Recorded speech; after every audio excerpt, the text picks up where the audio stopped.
Welcome everyone to Clash Royale League Asia. My name is Simon, with me is Ending. Are you ready for this? Are you ready for today? Of course I am, I'm always ready, but the reason he's asking if I'm ready is because today's matchups, they're actually pretty well organized. We have the top two teams playing each other, the middle two teams playing each other, and the bottom two teams playing each other. So I think today is a very important day for all of these teams. Yeah, it's time to finally get a little bit of a step up over the people who are just behind you. Yep. Or maybe even get a step up over the person just above you, because the groups are still incredibly tight. Yeah.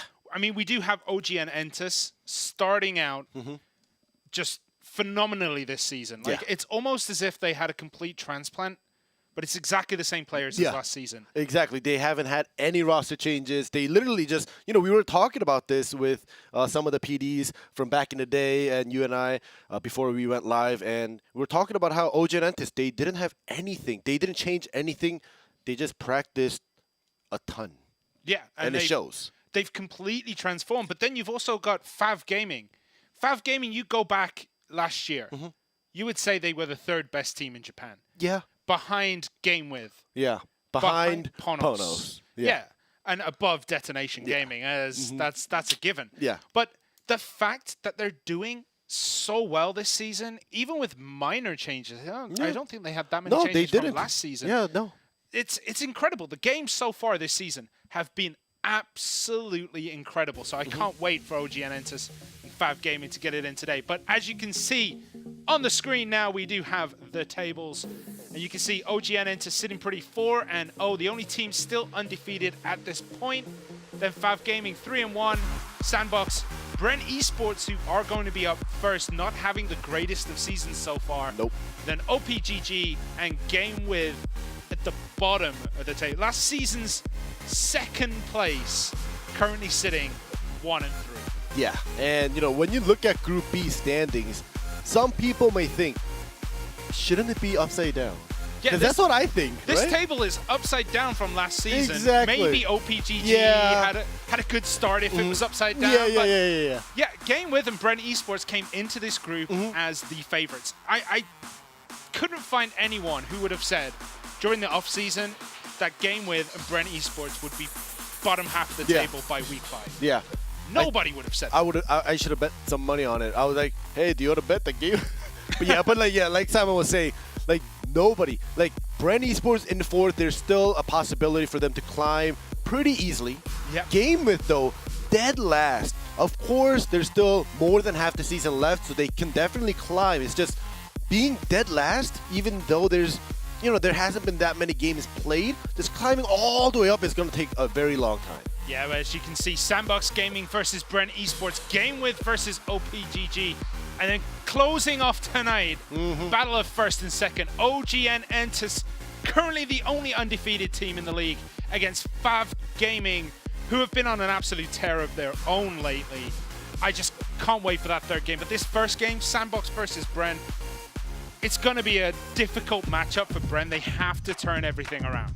Exactly. Even though we did say Sandbox Gaming and Bren, they're the 3rd and the 4th team, 4th place team. Bren is 1-3, whereas Sandbox is still 2-2. So right now, Bren is a little bit behind. So like you were saying, it is their chance, it is their day to come back and step up. Not to go above Sandbox, but at least, you know, even things up.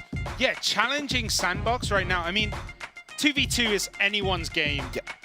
Any day of the week, anyone could beat anyone in 2v2. But when you look at the 1v1s for Sandbox Gaming, Icelaw is just dominating his opponents. Whereas in 1v1 for Bren Esports, that has been an incredibly weak part of their game. They're 2-2 overall in 1v1. Yeah. And we have Trainer Ken, Poopoo, ManonGP, and Jai on the team.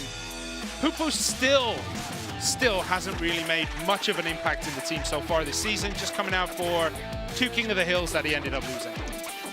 Yeah, he lost to Fav Gaming a game with Yakitori and Ketsumeshi. Fav Gaming I understand because like we were talking about, they're doing very well this season, whereas GameWith, they're the last place team. Even though they are a very well-known team with very strong players, currently most of the teams in Group B have beaten GameWith, whether it be 2v2, 1v1, or King of the Hill, but Poopoo is the only one that lost. Yeah, and I think we're going to see the matchups here. Okay. Connie and Sado versus Giant Trainer Ken. And then in the 1v1, it's going to be Icelaw versus ManonGP. ManonGP finally moving back into that 1v1 slot where he dominated for the longest time in the last season he was really good in 1v1. Last year when he came into the game, 1v1, he was incredible. So hopefully there's going to be a lot of fireworks in Icelaw and ManonGP. Yeah, we'll have to see about that because like you were saying, ManonGP, even though he has in the past dominated 1v1s, it is his first 1v1, even though he has played a lot of King of the Hills. He has been sticking to 2v2, so he's played all 4 of the 2v2s for Bren Esports. Obviously, the record is not so great. It's just 1 win and 3 losses. So we'll see if Jai and Trainer Ken meeting up again to create this 2v2 combination could, take that first win to kind of, give ManonGP the breathing room to go up against Icelaw. Well, Jai has been a 2v2 specialist for Bren Esports for the longest time. He used to play with No Aim Side. Nearly week in, week out, it was always those two together. And I mean, maybe that is where he should be in this team. Like, in the 1v1, he is good. Yeah.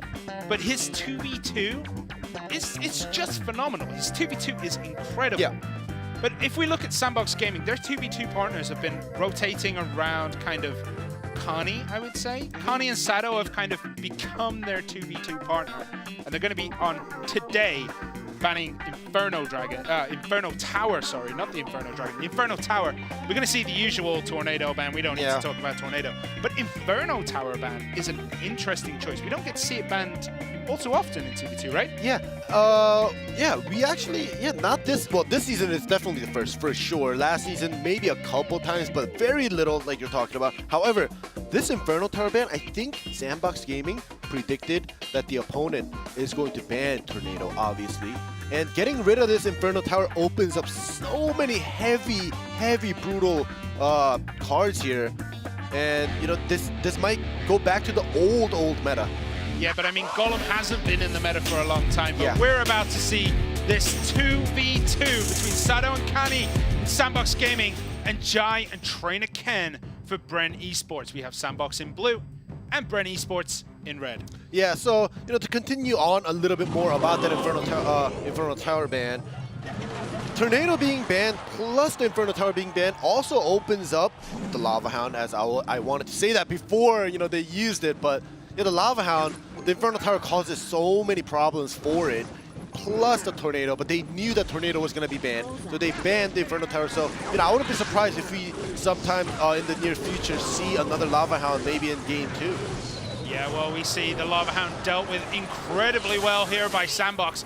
They just get a couple of scratches on the top tower themselves, so nothing doing this push. Let's see what they can do in the second. I gotta say, the Lava Hound has become a menace in 2v2. Even in 1v1, the Lava Hound is an absolute menace right now. But Golem is nowhere to be seen. It used to be the other way around. We would see Golems everywhere and no Lava Hounds. So it's hard to say what has changed, right? Like, nothing really has changed about the cards. There really hasn't been the Lava Hound plus the Golem, but you as a Golem player, I know you miss it. I know you enjoyed seeing just double Golem bridge spams back in the day. Oh no, I hated seeing it because that's always the death throw of a team. But we see the graveyard here. Sandbox Gaming throw down the graveyard and the freeze there. Okay. That's a very early freeze at this point. The log comes down to try and get rid of some of those skeletons, but a lot of damage getting done here. 1351 remains on that top right tower out of nowhere.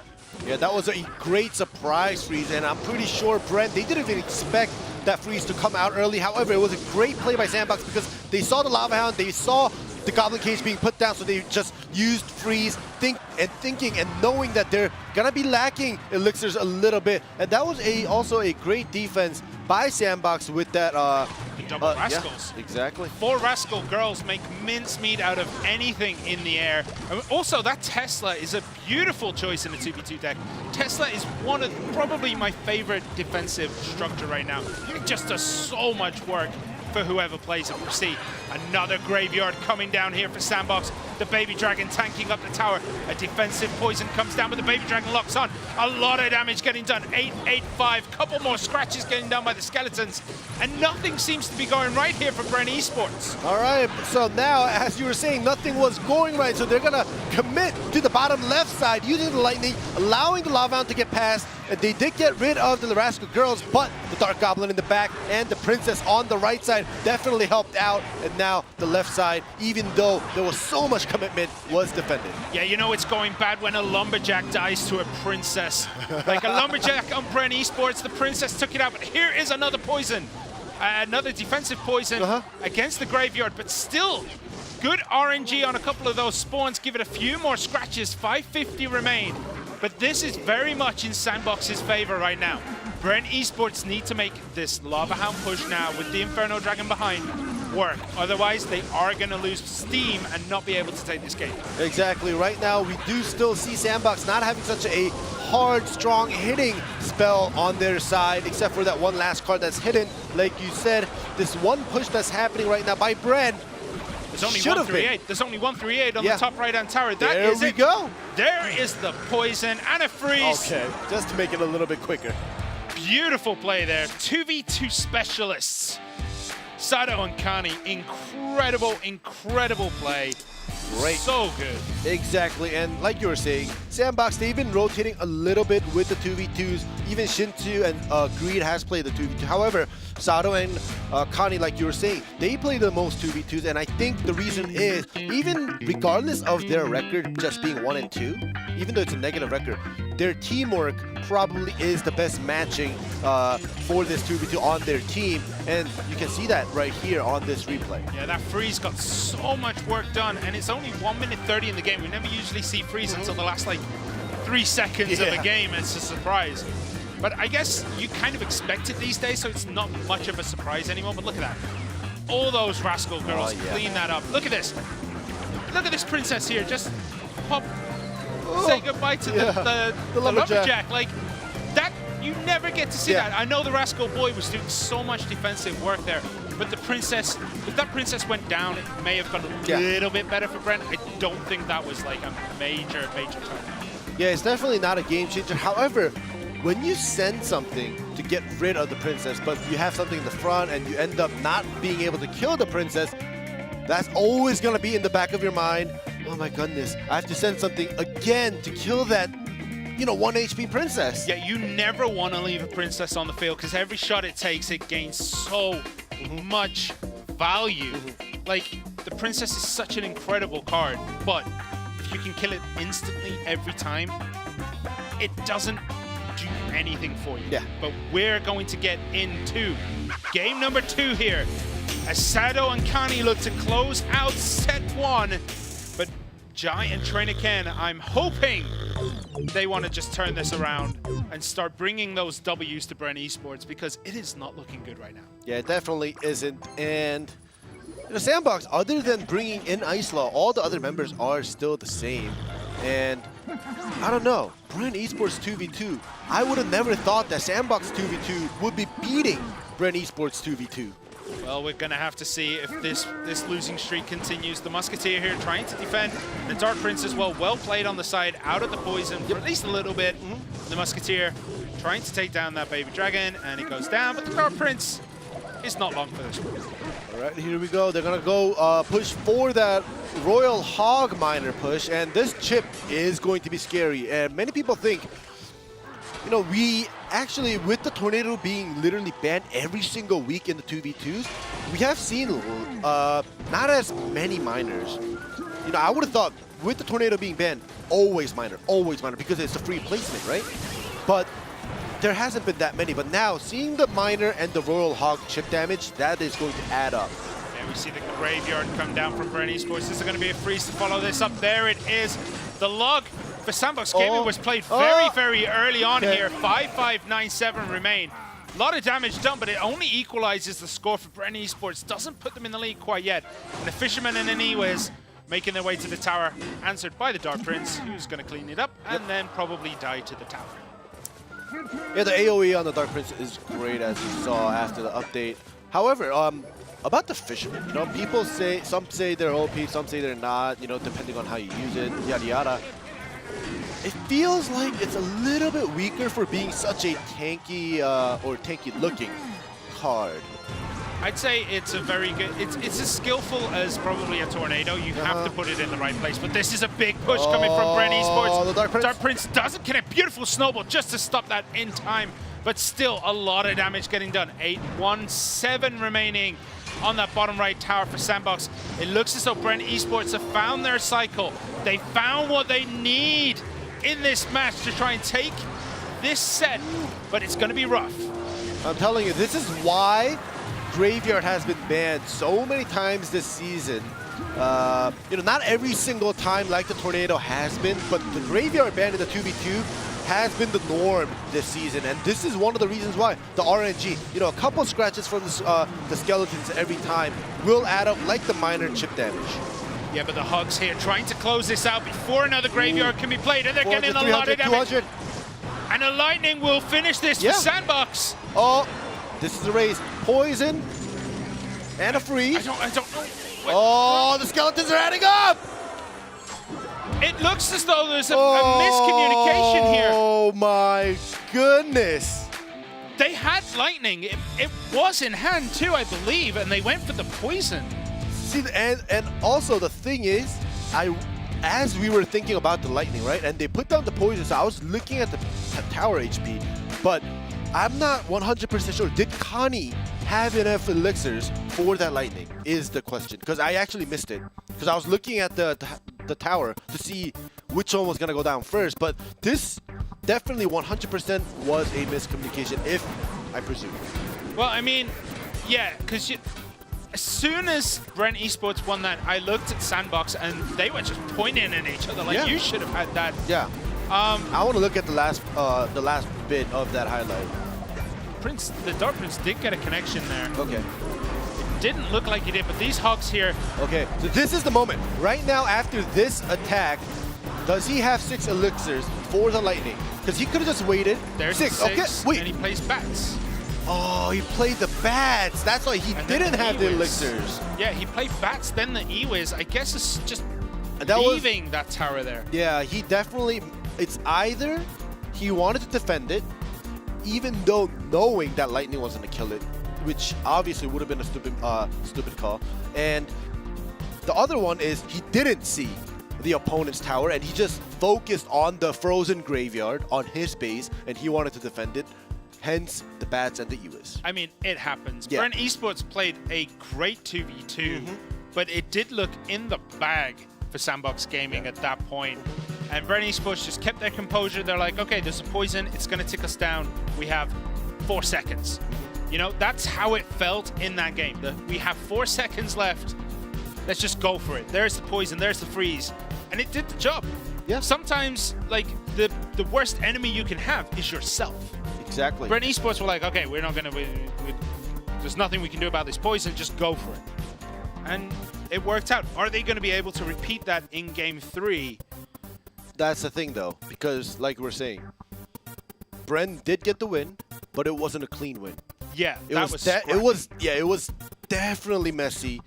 And like we were saying, Sandbox, I think, could have had it if they used that Lightning, because we just checked in the highlights that they did have enough elixirs for that Lightning. And I believe it was in hand, because I don't remember seeing it much before that. He didn't. I think he used it once. Yeah, and the rotation went through so many times. Well, we'll find out what happened and if Sandbox can stabilize or if Bren Esports can capitalize on another victory here as we get into the 2v2. Giant Trainer Ken in red at the top, Sado and Connie in blue at the bottom. And we got a little bit of quiet time before the chaos begins. Yeah, nothing against ManonGP, but Icelaw, who has been dominating, I think if they just assume that Icelaw may beat ManonGP, then Bren Esports definitely has to win this 2v2. Yeah, but we'll find out about the 1v1s after this 2v2. We do have a Mega Knight and a Dark Prince going down the left. And the Lava Hound. Okay, so this is like an all-in push here. And there is a Rage down as well. That's a lot of commitment. The balloon isn't going to connect. Yeah. And that is Murder She Wrote for that push. definitely advantage Bren Esports now. That was a great giant snowball there, because that balloon was about to connect, but it got pushed back, and then the unit started to lock onto the balloon, and now only the death damage went on. Yeah, well, defensive poison coming down from Sandbox to eliminate and nullify the graveyard, but the Baby Dragon connects, and he's getting a decent amount of damage. 1935 remaining, and a couple more scratches from the guards here. 1857, advantage Sandbox, but this is much closer than we've seen before. Yeah, definitely, and like you see, Bren, they're sticking with the graveyard. It has worked out, and so many skeletons have locked on. And the tower HP is just going down and down, and the Baby Dragon and even the Mega Minion being there is not going to be enough. Maybe Sandbox Gaming have got in their own heads, because that should have been defended. I mean, they had the elixir to defend, but do they have the cards? I mean, Baby Dragon's okay. Ewiz guards. Hello? All right, well, really? Sack that tower. No, they gotta use their elixir in a big push. They have big pushes only in their decks right now, so they have to save, they have to build, they have to equalize in the next minute. They have to do that. They have enough. They have enough to do it. With the Dark Prince going the other side, though, I don't know if that's the right call, but we'll find out. The Baby Dragon and a Mega Minion and an Inferno Dragon and Lava Hound all pushing down this right-hand side. The Dark Prince does get caught up on the left, and the Lava Hound placed way at the back. Okay, there's only 30 seconds left, and that back Lava Hound placement is definitely questionable. I don't know if it's ever going to reach the tower, and that tower is full anyway. So even if it does get to the tower, it's going to have to do a lot of work. You've got to rely on this balloon to get the damage done. There is the rage. Okay, beautiful Goblin Cage. But it's over. It's still full HP. No, it's still full HP. Oh my goodness. One. Sandbox. They use the defensive freeze. Beautiful play. The giant snowball actually pushed the balloon further into range. Oh, the takes drop happened. The tower. Just like that. Sandbox Gaming, that snowball was misplaced by Bren Esports. They're not pushing the balloon away enough so that it couldn't get a connection on the tower once the freeze wore off. Good thinking by Bren Esports, but the execution was just slightly off. And now this is a lot of damage getting done to that top right-hand tower. 1,038 remain. And even the Inferno Dragon locked onto the King Tower, bringing its HP down a lot quicker than we can calculate. But here we go now. Bren is on the offensive. They are going to go attack full on with the graveyard. Yeah, but the defensive poison from Sandbox should help at least mitigate most of the damage. 2439, and now they have a lot of units pushing through. There's the Dark Prince, the Mega Minion, the Baby Dragon, the Brawler, the Mega Minion, and a balloon slowly sneaking through. There's the Rage. The Lava Hound is there too. The death damage probably is going to connect with the tower, the Lava Hound, and the Baby Dragon. And that is it. Surely 2, 3, 1 remain. There's a poison, so they still got a little more work to do. Snowball is needed to finish this up. Don't make the same mistake. I'm looking right now, Sato. You have enough elixirs. Maybe he has to cycle through a little bit, but yeah, as long as he cycles through and the snowball's in hand, you should just throw it. Bren Esports know it's over, but Sandbox don't seem to know how much damage the snowball does. And there we go. Sandbox Gaming taking game 3 here. That was back and forth, and it was so close. Yeah. Bren almost had it. I think if that snowball had pushed the balloon away instead of inside the tower, we may have been looking at a very, very different result. But good games to Bren Esports. They were close. Sato and Kani are great at 2v2, so even bringing it that close, Giant Trainer Ken playing phenomenally well here. Exactly, and you know, when we were seeing that, them giving up that bottom right tower, and they were placing that Lava Hound in the back, you and I were both thinking the same thing. All the way in the back, though?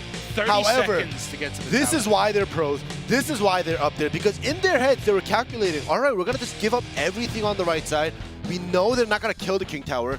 We're going to build up that surprise, rage, balloon Lava Hound push on the left side that they're not going to expect because it is full health, right? And that comeback was amazing. I don't think Bren Esports would have expected it to take as much damage as it did. I think they thought they could have defended it. But, I mean, the Lava Hound at the back was, for me, I was like, there's no way it's going to reach the tower. 30 seconds, but 30 seconds is just enough time for a Lava Hound to get there. But the Lava Hound isn't what deals the damage. It's everything behind it, and it worked out for them. And I mean, here, that was iffy, and as you can see there, Sandbox Gaming, they were like, what were you doing? You should have been there. Yeah. And this looked rough for Sandbox, right? They went all in. The balloon doesn't get to the tower, the lava hand, but that happened the second time.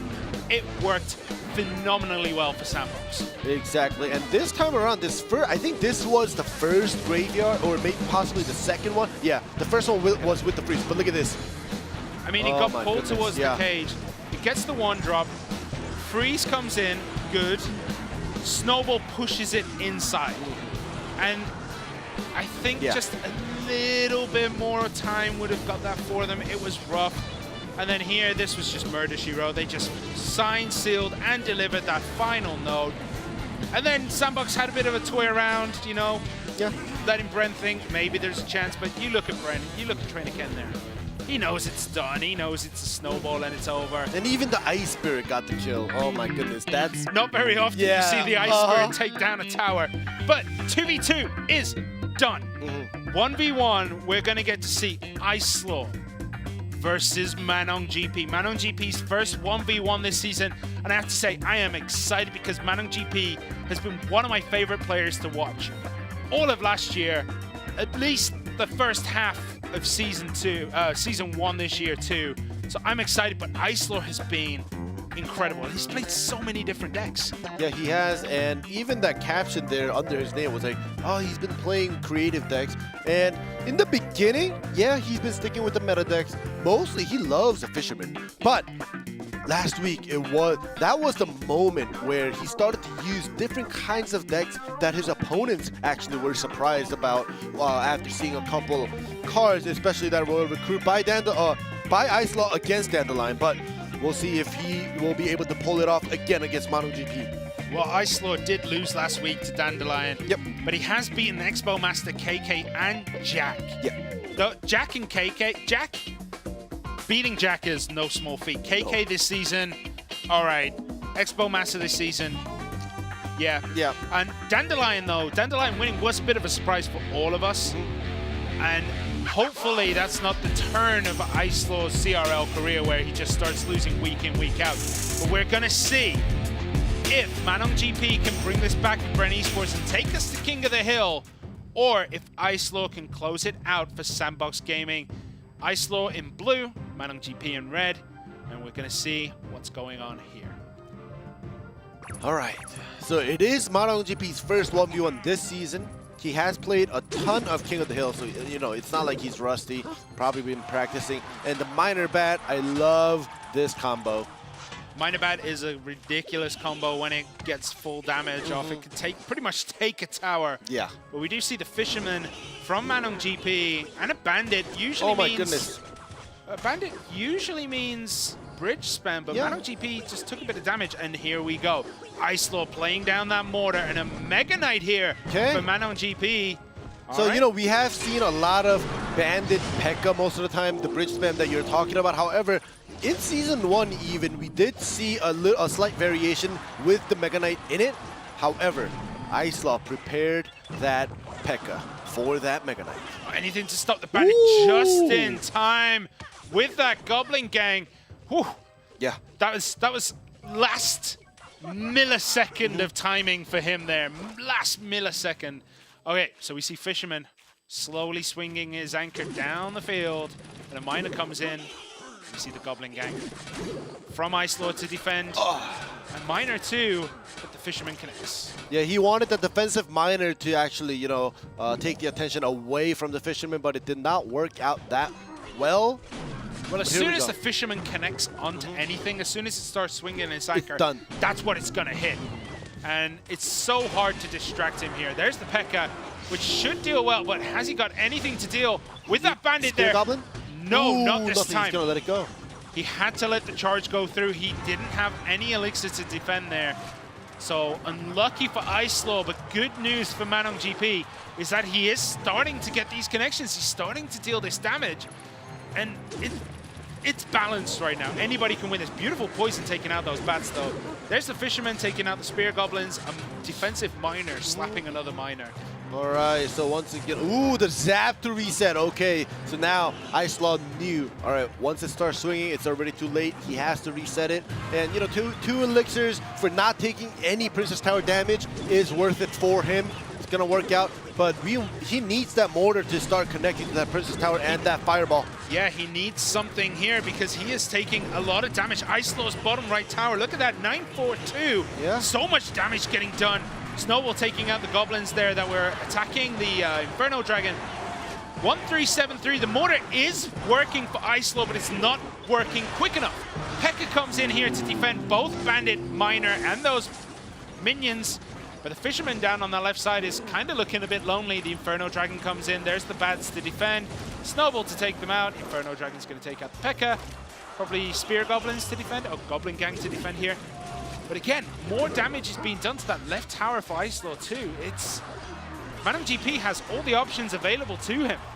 Exactly. The minor chip is what he needs, and he wants to build up those chip damage. P.E.K.K.A just to defend because, as you see, Icelaw has the Fireball and the Zap. I think just a little bit of chip damage will do it, but look at ManonGP's Miner just freely doing damage to the bottom right. Did roughly 300 damage by himself. Yeah, but he still has to do a lot of work. There's only really the poison that can deal damage. The bats! One bat connecting onto that tower with the -727. So suddenly it's all even. Both have kind of big spells. We need a mortar hit here for Icelaw, but he needs to start defending those miners. 507. He needs a couple of fireballs to take this game. I think just a Miner, a Zap, and a Fireball is needed for that 507. I mean, but he's just gonna go in with the P.E.K.K.A bat. Oh, and one back gets through, and the Miner, and the Fireball. The Bandit gets through for ManonGP, oh my though. Goodness! The Bandit snuck through on that right-hand side for ManonGP, taking it in the most razor-edge fashion there. He was about to lose that tower. Yeah, it was a good catch because I was looking at the top left, and I was like, wait, the game's over. The tower's still alive. And you called out the Bandit. I was like, oh. The Bandit was that beautiful. was a ninja. It looked like Icelaw just played the Goblin Gang in time. Like they surrounded the Bandit as it hit the tower, but just a fraction of a second too slow. Beautiful, beautiful plays by both these players. I mean, it was looking bad for Icelaw, and the fact that he even got as close as he did to closing that out is incredible. But ManonGP, this is where he shines. 1v1 is his forte. He is so good at 1v1, and he proved it today. He kept his composure, slowly started to eke out a lead. It did look rough at some points in this game, right? But beautiful play, and those mortar shots just started stacking up. That one back getting through here. Yeah, that was so close, and I didn't back. see the I didn't see the Bandit. But it looks as though Icelaw didn't see the Bandit until it's a little bit too late as well. I mean, it kind of snuck out of nowhere, and when you're a player, you do get focused on your stuff. Sometimes you will just ignore. You're like, okay, that tower is going to go down. Oh no, there's a Bandit. Yeah. It's going to happen. Sometimes you just get so focused on what you're doing, you forget that you have an opponent. Especially one as good as ManonGP. Yeah, exactly. And especially when you're attacking or when you're playing the game and both the towers are very, very close in HP, and you're looking and you're calculating in your head how fast you can get your opponent's tower down, and then you see yours go down a little bit faster. Well, we are going to get into game number 2 now between Icelaw and ManonGP. Can ManonGP take us to that king of the hill, or will Icelaw slowly start to crawl back into this match? We're going to find out. We see ManonGP warming up those wrists. Very important.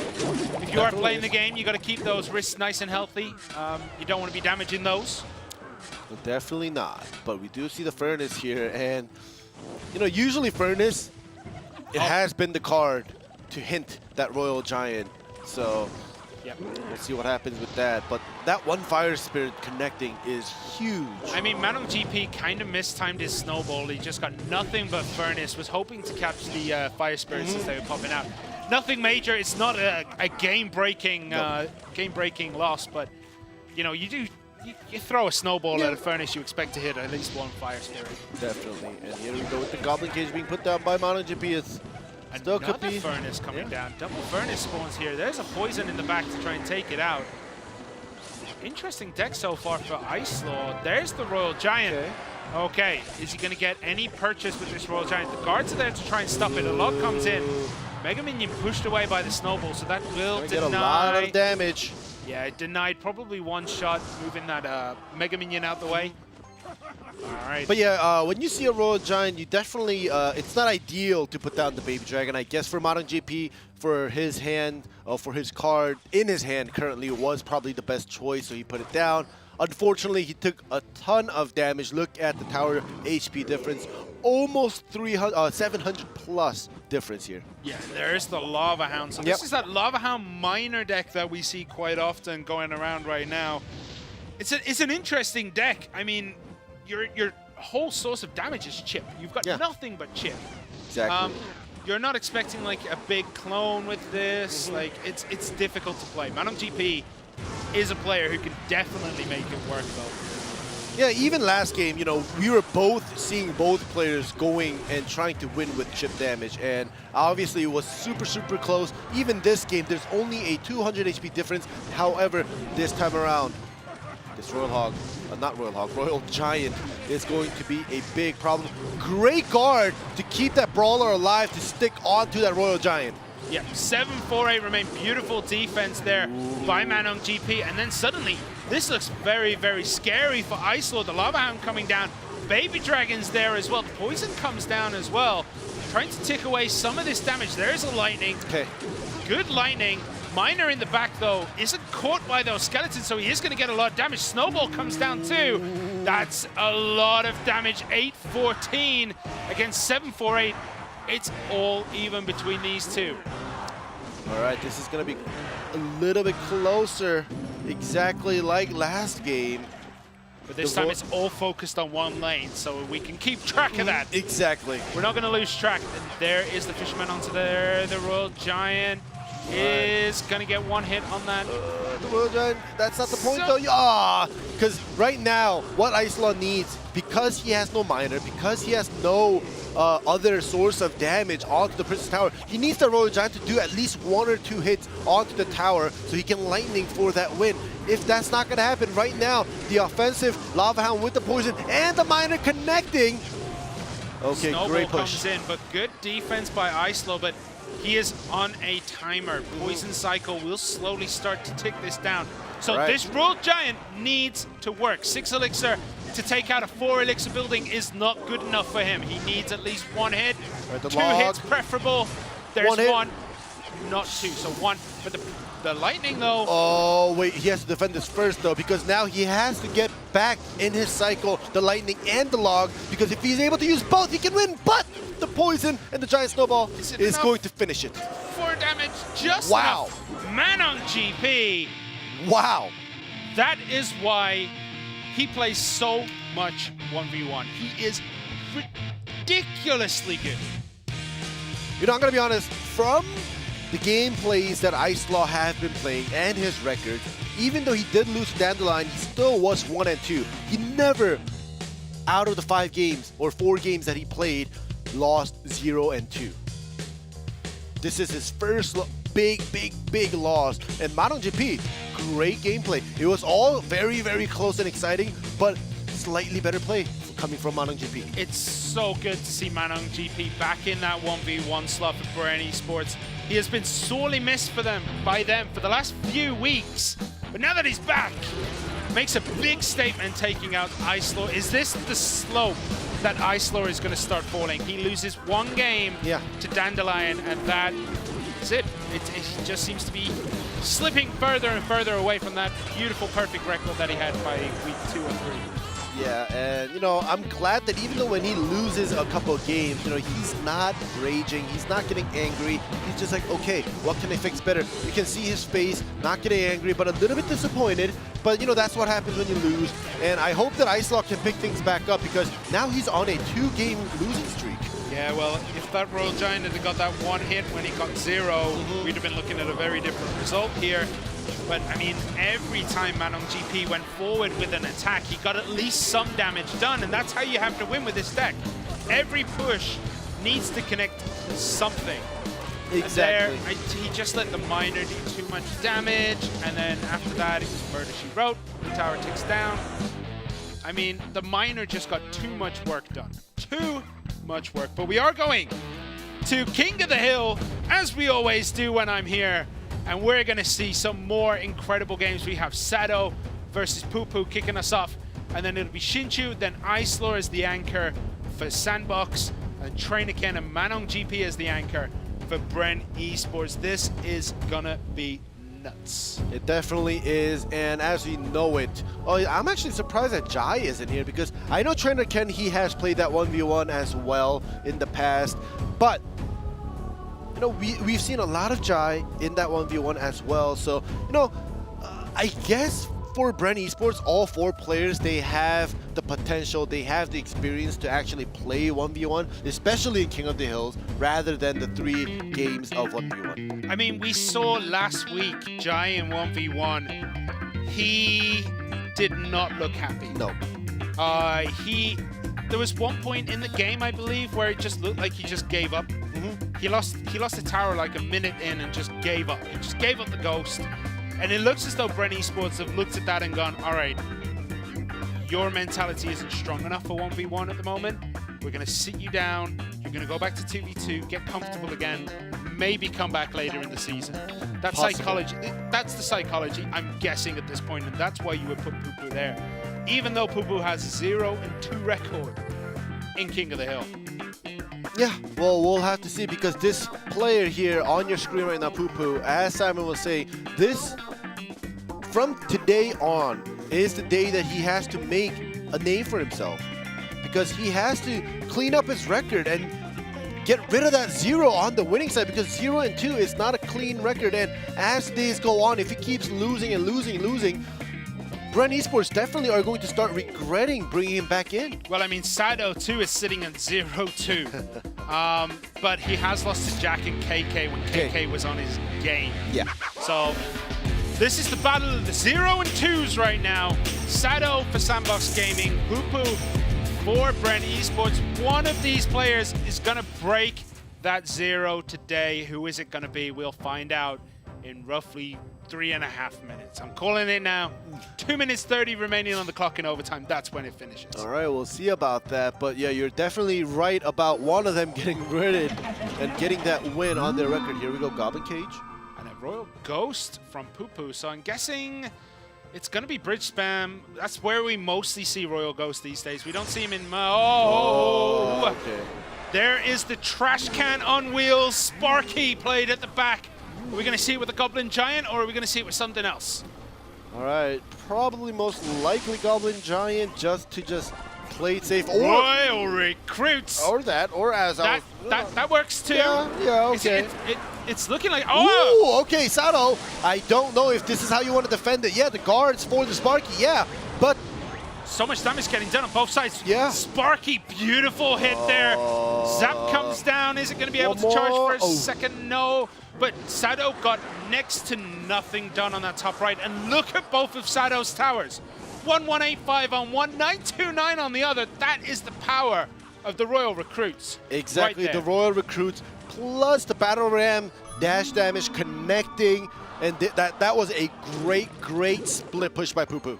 How do you defend that with the cards that Sado has? The answer is you don't. He doesn't have anything that can help defend that. The one thing that he probably should have had in his hand when that Royal Recruit was played was the Goblin Cage. However, that was the first card he played, and by the time Royal Recruits were put down, the Goblin was out of the cage. Well, he's got no splash. How is he going to deal with the Royal Recruits? The only card he's got right now, there's a Baby Dragon. We go. Is it going to be enough? That's the question. There we go. The Goblin Cage and the Baby Dragon, but the Sparky just straight on. Momentary lapse in our side. Players seem to be unaffected, but we carry on. The Lava Hound getting some damage done on that top right-hand side. The Musketeer is going to connect on that bottom left, but Miner as well is up there. Look at the damage that Sado is getting done. Those pops! They're going absolutely ham. Goodness. Well, Pupu is now on an absolute clock. He needs to get one tower in the next 30 seconds. Otherwise, it's over. Pupu has lost one of the biggest advantages I think I've ever seen in Clash Royale. Exactly, at the start, getting rid of basically more than half HP on both towers. However, like I said before, Baby Dragon and a Goblin Cage will do the job, but the Battle Ram connecting. The Fireball will save the day for the right side. Oh, and he's blocked up the lane. Oh my goodness. That cage placement blocked up the lane. The Royal Ghost could do nothing. And that is it. Poo-poo. Ridiculous play there. Oh, sorry. Yeah. You mean Sado? Sado. Ridiculous play. My bad. I looked at Sado's face and he looked upset at the victory. And I was like, all right, I guess Poo-poo won. Poo-poo threw away one of the biggest victories. My bad, guys. My bad. But Poo-poo was so far ahead. But I also, like I said, I also have to say, he only got the advantage because I think Sado, like you were saying, he doesn't have many cards that can go defend well against, you know, a split push like this. But even when he doesn't have the cards in his hand or in his full deck, he also didn't have it in his starting hand, which means, you know, he's gonna have to take some damage. And after that, he started doing good defenses with the Goblin Cage, with the Baby Dragon, with the Zaps, with the Inferno Dragons. Yeah, that one he was had amazing. so much elixir. Yeah. He was a 10 full elixir there. Surely he had something. Poo-poo should have had something there. Like, he's broke me. Yeah. My brain is broke right now. I thought that Poo-poo had it in the bag. I just don't get it. I don't know. It felt like he had something to defend that push. Anything. Well, Even he had snowball. he had a snowball, he had a minion. I don't know, maybe it wasn't in his hand. I actually didn't catch the order that he played his cards. However, either way, one thing for sure, Poo-poo did have more than enough elixirs to put something down. Maybe get rid of the miner a little quicker so that the Princess Tower started hitting the pubs, getting rid of one by one. Maybe, something could have happened. Plus the advantage that you were talking about. Well, we always know that Lava Hound isn't the problem, right? Lava Hound going forward, you're like, okay, I've got 10, 15 seconds while the tower deals with that. I could go do something else. I could go make breakfast. I could go do anything else. Yeah. The Lava Hound itself doesn't really threaten the tower, but once it pops and those pups come out, that's when it gets serious. And you have to defend that. If you have 8, nearly 9 elixir, anything in your hand will help. Exactly, and see, the thing is, Sado, the first initial attack from Poo-poo, right? He took so much damage, but he knew the initial attack from Poo-poo that Sparky and the Royal Recruit split, and the Battle Ram will be the main source of damage. And then after seeing that, he kept the Goblin Cage, he kept the Baby Dragon. He was prepared for it. However, Poo-poo, he should have just kept the Snowball. He should have kept the minions for the Lava Hound, but it was nowhere to be seen. Well, all that's done. Sado carries on. Sado is now going to play Trainer Ken in this 1v1. Trainer Ken's King of the Hill. He's just a 1 loss. I mean, I was going to try and say like he's done a really good job so far this season, but he's a 1 loss. Yep. He did lose to TNT. Everyone loses to TNT, let's be real. So we'll see. We see the Goblin Cage put down for Sado again, and we see... It could still be the Royal Hogs with the Goblin Cage nowadays. Anything goes with Goblin Cage. It has started to fall out of favor in the meta, though. We've started to see less and less in this game, and there's a Royal Hogs from Trainer Ken. Okay. Coming down here, doesn't have anything to tank for them, but that Inferno Dragon got a bit lost there. Does take a little bit of damage, 2142, 2034 for Sado's towers.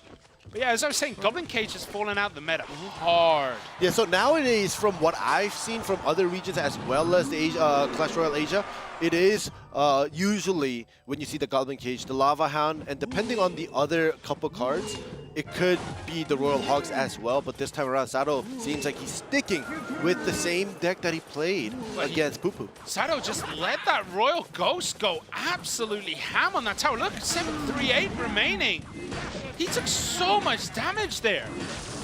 Look at this, though. The Lava Hound, even though just the Lava Hound itself won't do that much damage, but it has a lot of health. And, even though it's a very, very, very, very small chip damage, here we go once again. The Miner, he has the snowball, but it's not going to be good enough. The pubs are locking on. The miner to shovel chip damage is a lot when you when you let it go.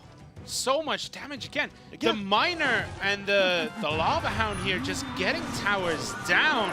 But thing is, does Sado have anything to defend this push now? There's the Goblin Cage to stop that Royal Ghost from doing what he did before. The Magic Archer doesn't find a connection. Does now. It's slowly going to start ticking down that tower. We see 738 on the bottom right. All right, once again, 7 on the bottom left. Lava. Sado's going to send the Lava Hound alone.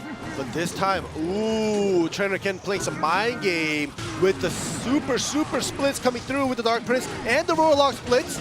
Yeah, the guards just managed to stop that Dark Prince, and then we see the Goblin Cage coming down as well. Oh my goodness. But look how much damage is being done to that bottom left-hand tower. Top right and bottom left at the same time are going absolutely nuts. 211 remain on that bottom left. 519 on the top right. 499, 391. That miner's getting so much work done. 263, 199. I think it's over. Fireball would have finished it as well. Oh my goodness, Trainer Ken, you saw him hit his own head. He's like, oh no, I calculated it wrong. He should not have let that miner just do that free shovel damage. I felt like my eyes then were just split in like 2 different. I was looking at like the top iguana. of the screen. Yeah, I was looking at the bottom and top of the screen at the same time. It was close. Yeah. That was close. But it's coming down to ManonGP to win. If ManonGP reverse all kills Sandbox now, at this point, I feel like you could take away the other players of Bren Esports and just cancel. Copy. Just forfeit your 2v2 and let the 1v1 and King of the Hill play out. That is also a possibility. Obviously, you can't do that because of the rules, but wow, Sado.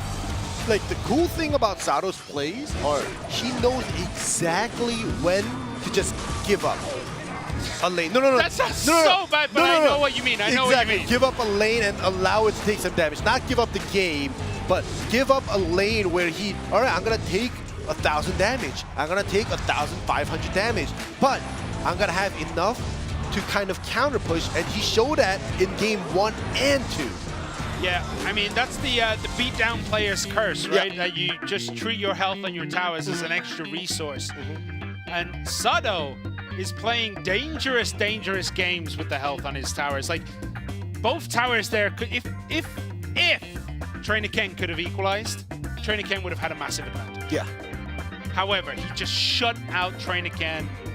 The Lava Hound got so much work done. So can ManonGP basically tombstone that Lava Hound? Can he destroy it? Well, that's the problem. But is he going to play the same deck? Do you think Sado will play the same deck 3 times? So this is what happens when one player in King of the Hills wins back-to-back with the same deck. The third player on the opposing side, now they have to prep even more because in their minds, all right, there's a possibility of the same deck that he's been playing back-to-back. There's a possibility that he's going to switch, obviously, because he has shown it twice in a row. So now, ManonGP has to play a deck where it can kind of, in a way, defend against the previous deck that Sado has played, plus prep for a new deck. Yeah, well, I'm pretty sure Sado was not preparing to take King of the Hill by the horns as he has, and ended up playing ManonGP. We're going to probably see Shinchu or Icelaw have decks that will counter ManonGP completely, or at least try. Yeah. But Sado's going to be trying to take that 3-0 sweep here. Is he going to be able to do it? That is the question. And a barrel. So Sado makes a big statement here saying, I'm not playing the same deck, don't worry. And we see the Royal Ghost from ManonGP. Well, for now, at least, from the couple of games that we've seen, Bren Esports, they've been sticking a little bit towards the Royal Ghost. Seems to like it. Dominion. Oh, this seems a little. This deck seems a little bit like the deck that Poo-Poo played in game 1 of King of the Hills. We see the Goblin Gang there coming to defend. So beautiful bait play right now by Sado. Not usually what we see from Sado, to be honest. Like, we mostly see him in 2v2. Yeah, that's correct. Where bait just doesn't work anymore. This isn't Season 1 2018, is it? Okay, the Fisherman there. Good snowball. Nice. Just to take the attention away from the tower, get it onto the fisherman, and he lives. Yeah, great snowball. I cannot overstate how good that snowball was right there. It just defended the tower, just beautiful snowball. Yeah, exactly. And now, I think Sato should know by now that whenever he throws that goblin barrel, the minions are being put down to defend it. So the goblin barrel giant snowball combo at the same time with the prediction would be pretty good for Sato to do a lot more chip damage than he has been doing with the goblin barrel. Well, I mean, it doesn't matter. Like, if he has to play the minions there, he's not playing them elsewhere to defend other things. So Sato has this in control. Look at both towers right now. He is playing ManonGP out of the arena. But will he be able to sustain this in double elixir time? What are those last two cards for ManonGP? Yeah, we'll have to see about that. But Sato used that giant snowball, so unfortunately the goblin barrel snowball will not happen. I guess Sato is satisfied with the one stabs that the goblins are doing currently. There's the Inferno Dragon. Is it Royal Recruits? It is Royal Recruits. Yeah. I'm telling you, this is the deck that Pupu was playing in Game 1. Yeah, it is. Well, we'll see the Battle Ram and the Royal Recruits down on that left-hand side. Snowball, the Fisherman is there. Oh, but the Dark Prince on the top right, though, connecting, and the charge damage plus 2 swings. So that's huge. 7, 7, 8 left on the top right. Sato's tower HP is so healthy. Yeah, ManonGP looks like he's giving up the ghost. But if anyone can pull it back, it is him. As long as he can stay focused, he might be able to do it. The barrel comes down, 440 remain. ManonGP again throwing out the good game. There is the snowball. Is there a rocket? There is. Great play. Sato take a bow, son. 3-0 today in King of the Hill. Absolutely manhandling Bren Esports. This Incredible. This guy improved so much because I'm going to be honest and straightforward. Sato did not play like this last season. I'm not even going back to last year. Last season, this man did not play like this. No, something happened. I've never seen Sato play this well. Sato, unbelievable. And the kid there holding up the Sato fighting. Yeah. Sato Sonsu means professional gamer or pro. So, yeah, Sato has fans. Yes, Sato has fans in the audience. You don't blame him. Sato today proved why he is on this team. Yeah. Unbelievable. Definitely. Sato, with Connie in the 2v2s, takes the win against Giant Trainerkin. He does a 3-0 sweep in King of the Hills, allows Shin2 and Icelot to just literally just be the bench warmers. I mean, Shin2 has done nothing today. He's come in, he's like, all right, I guess I'll play the second game in King of the Hill. Yeah. Doesn't even need to come out. Nope. Didn't even need to put his shoes on this morning. No.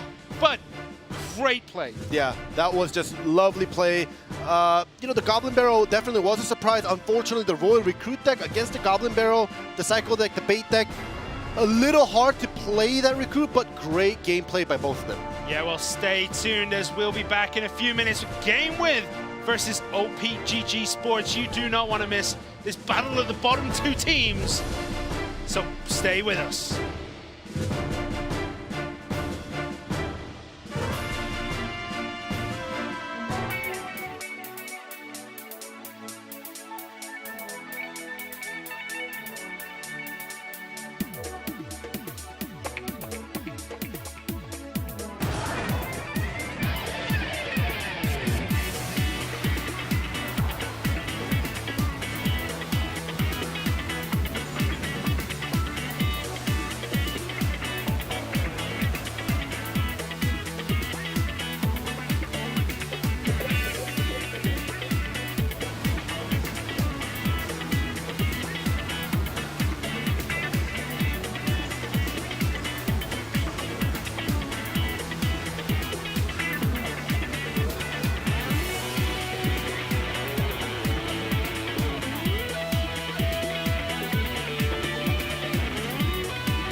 welcome back. We hope that you won your games as you disappeared during the breaks to play Clash Royale.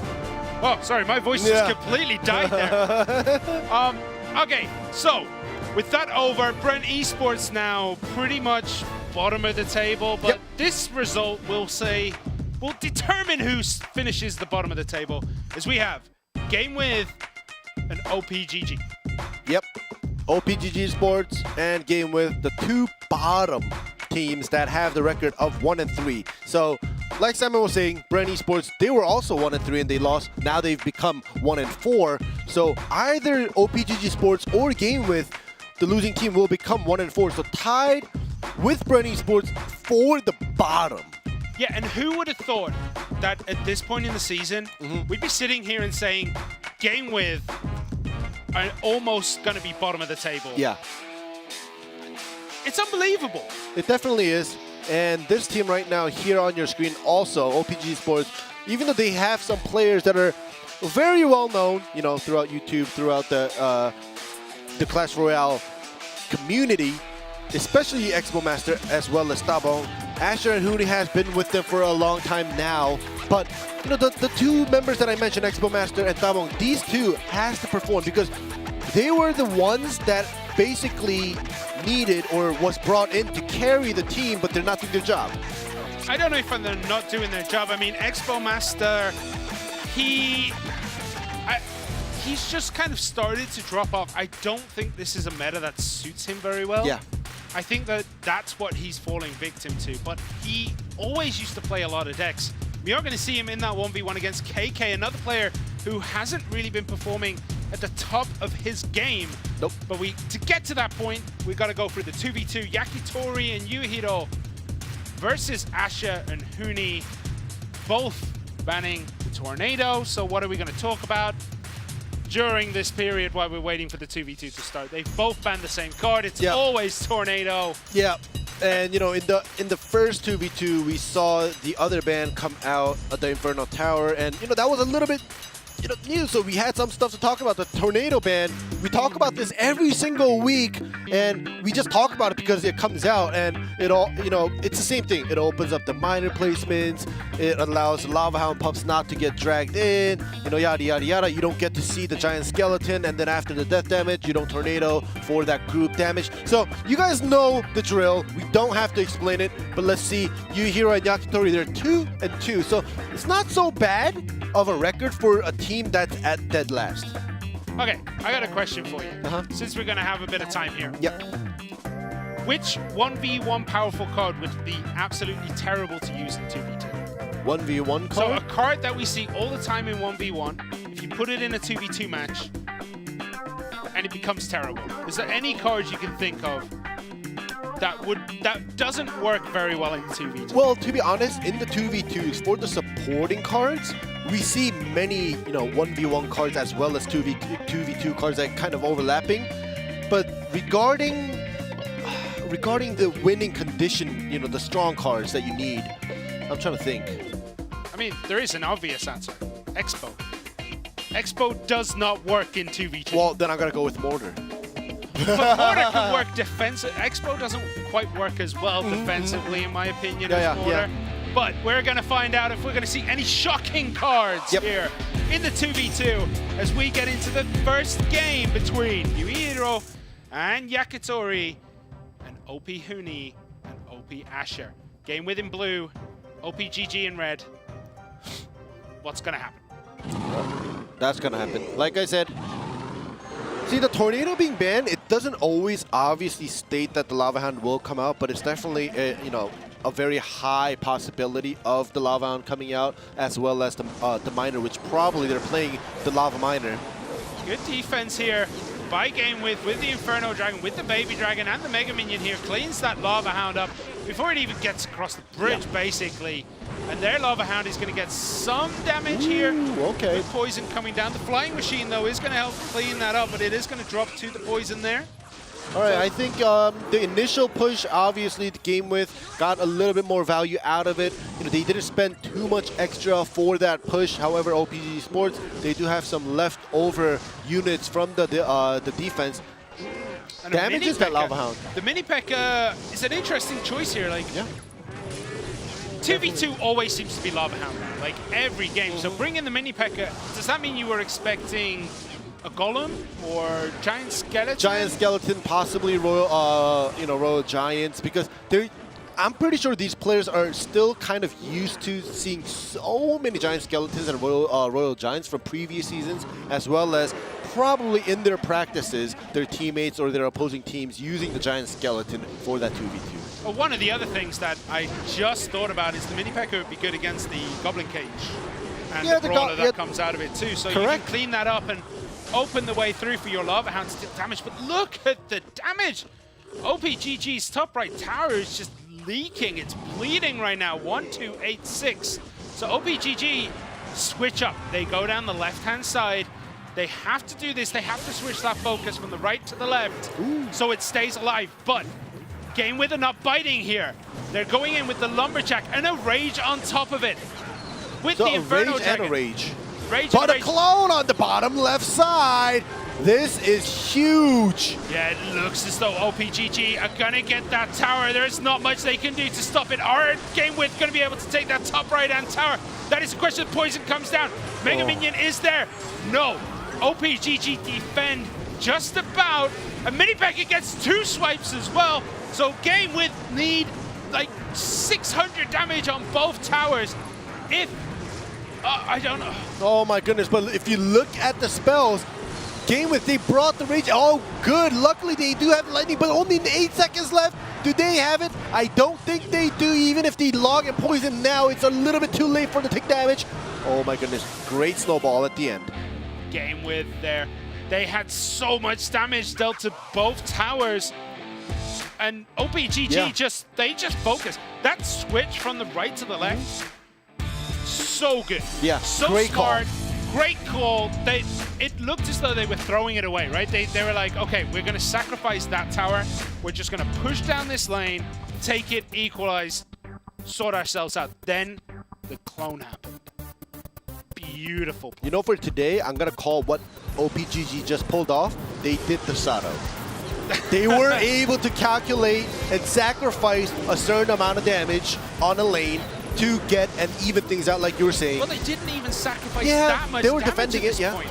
They were defending too. It's not like they didn't put down any defending units. However, either way, when you look at the tower damage, like you were saying, you called out that OPGG, both their towers are in the 3 digits, right? Yeah. So they took a lot of damage on both sides. However, at the end of the day, they knew exactly how to win. They knew that they had enough HP to defend against it because they saw the Rage go down without the Lumberjack being dead. So they were thinking in their heads, okay, they brought the Rage spell, which means either they had to sacrifice one stronger spell or they're going to have one less unit to come against after defending. So I think OPGG, the communication, the calculation was just on point.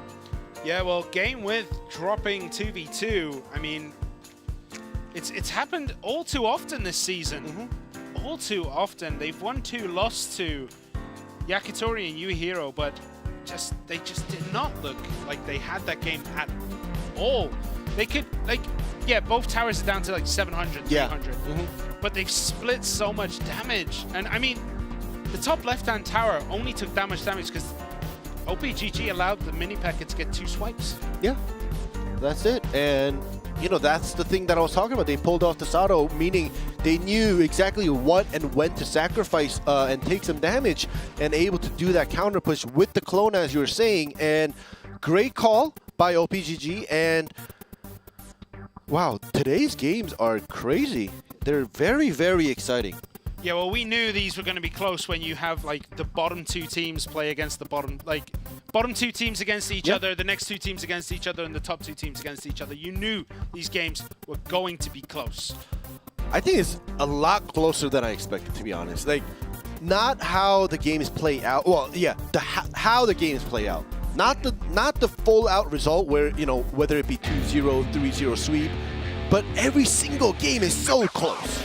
Well, we're going to see if this game ends up as close as we have Huni and Asha in red at the top, Yuihiro and Yakitori in blue at the bottom. Can GameWith turn around their season from this point? Well, like we were saying, these two teams are currently at the bottom. So their records of both 2v2, 1v1, and King of the Hill should be very similar. So whoever wins today is going to kind of upgrade their status on their record.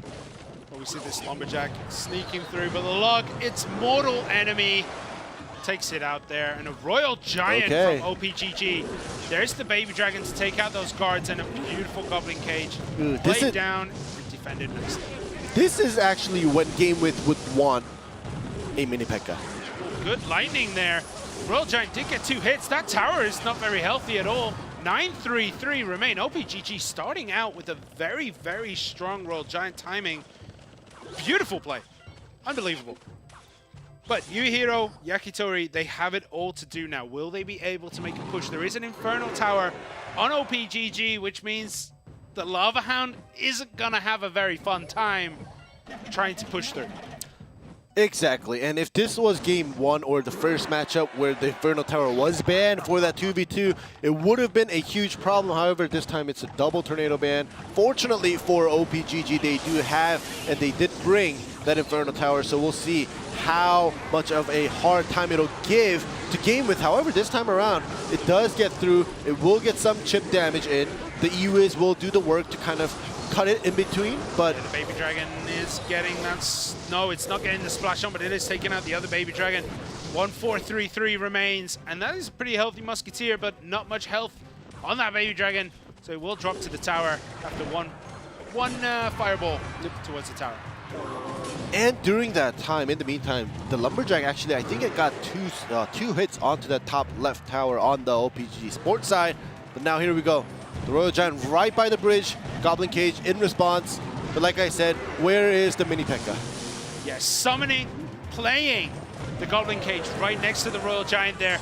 Super smart decision because it doesn't have to run over to punch the Royal Giant, but they lost the tower. Will GameWith be able to get this now? They have 2 very healthy Lava Hounds raged up on that tower. Oh, even with the Miner in the back.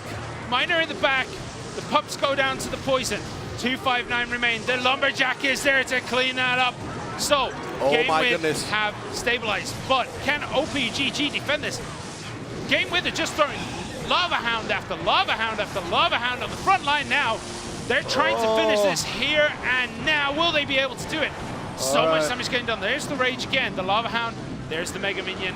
Slowly walking its way in. Beautiful Baby Dragon there to clean up. And so much damage got done. 1-5-8-9 remaining on that top right tower. Yeah, they took that momentum. They ran through, and here we go. The pocket. The pocket giant skeleton. The Royal Giant actually connected onto the tower. However, the log. Oh, good log. Good log pushing it into the crown tower. Right? But I think it was a little bit too late because it already got at least 2 to 3 shots onto the Princess Tower, basically evening things out. There's another Royal Giant. Another pocket. That giant snowball is not going to push that fat Royal Giant. The Lumberjack. Yeah. That's it. 140 they remain. Know it. They're clapping. Poison. That's it. It is over. GameWith. So clean. GameWith falling again and again and again. 2v2 here. OP Huni and OP Asher take it in pretty convincing style, let's be real. Yeah, that was definitely convincing compared to the first matchup where we saw super close 2v2s as well as 2 close 1v1s. This one is just clean. OPGG had it in the bag. They convinced us. They probably convinced you guys that they outplayed GameWith.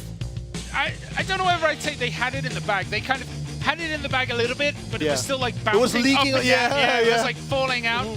But they managed to, like, you know, punch it in the face, push it down in the bag a little bit more and tie it up. Yeah, it's kind of like when your garbage can is full, and if you don't deal with it, it falls out. Yeah. But they dealt with it.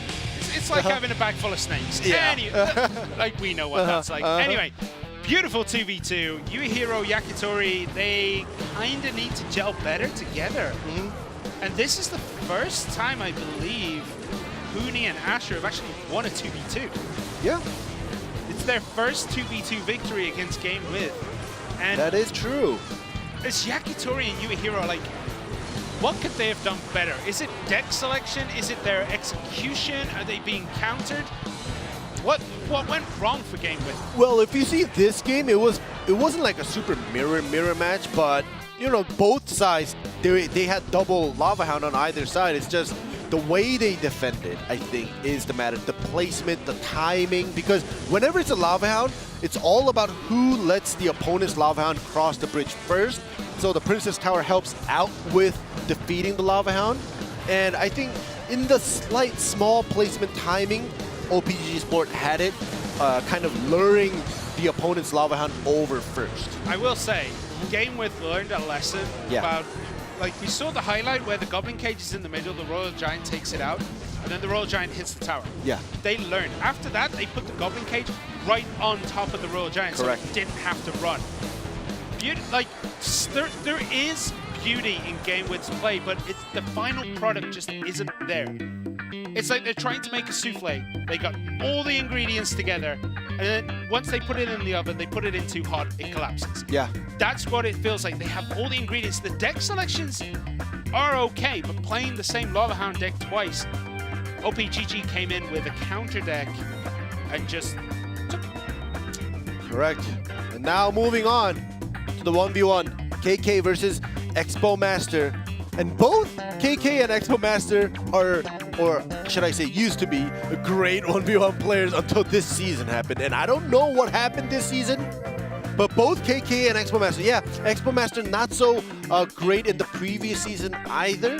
But KK, it's a huge surprise that he's 0-3. Usually he should be 3-0. Yeah, I mean, his King of the Hill, yeah. He did all kill Sandbox game. Oh yeah, that's huge. So KK still has it, but he needs to start applying it to the actual 1v1, especially with the 2v2 part of GameWith struggling as hard as it is. So I don't know what's... I know that Expo Master just came back from exam season in Korea. He's probably a bit rusty. Yep. I follow his Twitter. He's probably not the most focused of players. Like, I've seen some of the things that he posts.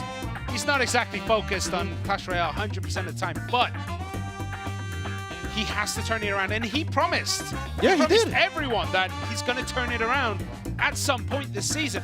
Will it be against KK? Will this kickstart his season?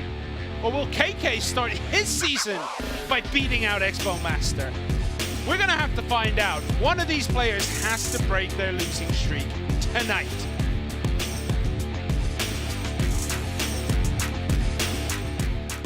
So here we go. Yep, that's the funny thing. One of them, they're basically forced to break their losing streak, right? Even if they don't want to. I mean, we could have 3 back-to-back draws with the tower health exactly healthy, like exactly the same health. Get out of here. I have no idea what would happen in that situation. Yeah. I know it's not Is that impossible. even in the rule book? I don't think what anyone... if it's exactly the same for 3 rounds? Like, I don't think Supercell has prepared a rule for such a thing. I think it goes to a 4th game if I remember the rule book correctly. But what if that one finishes the same way? Both players just decide not to play cards for 6 minutes.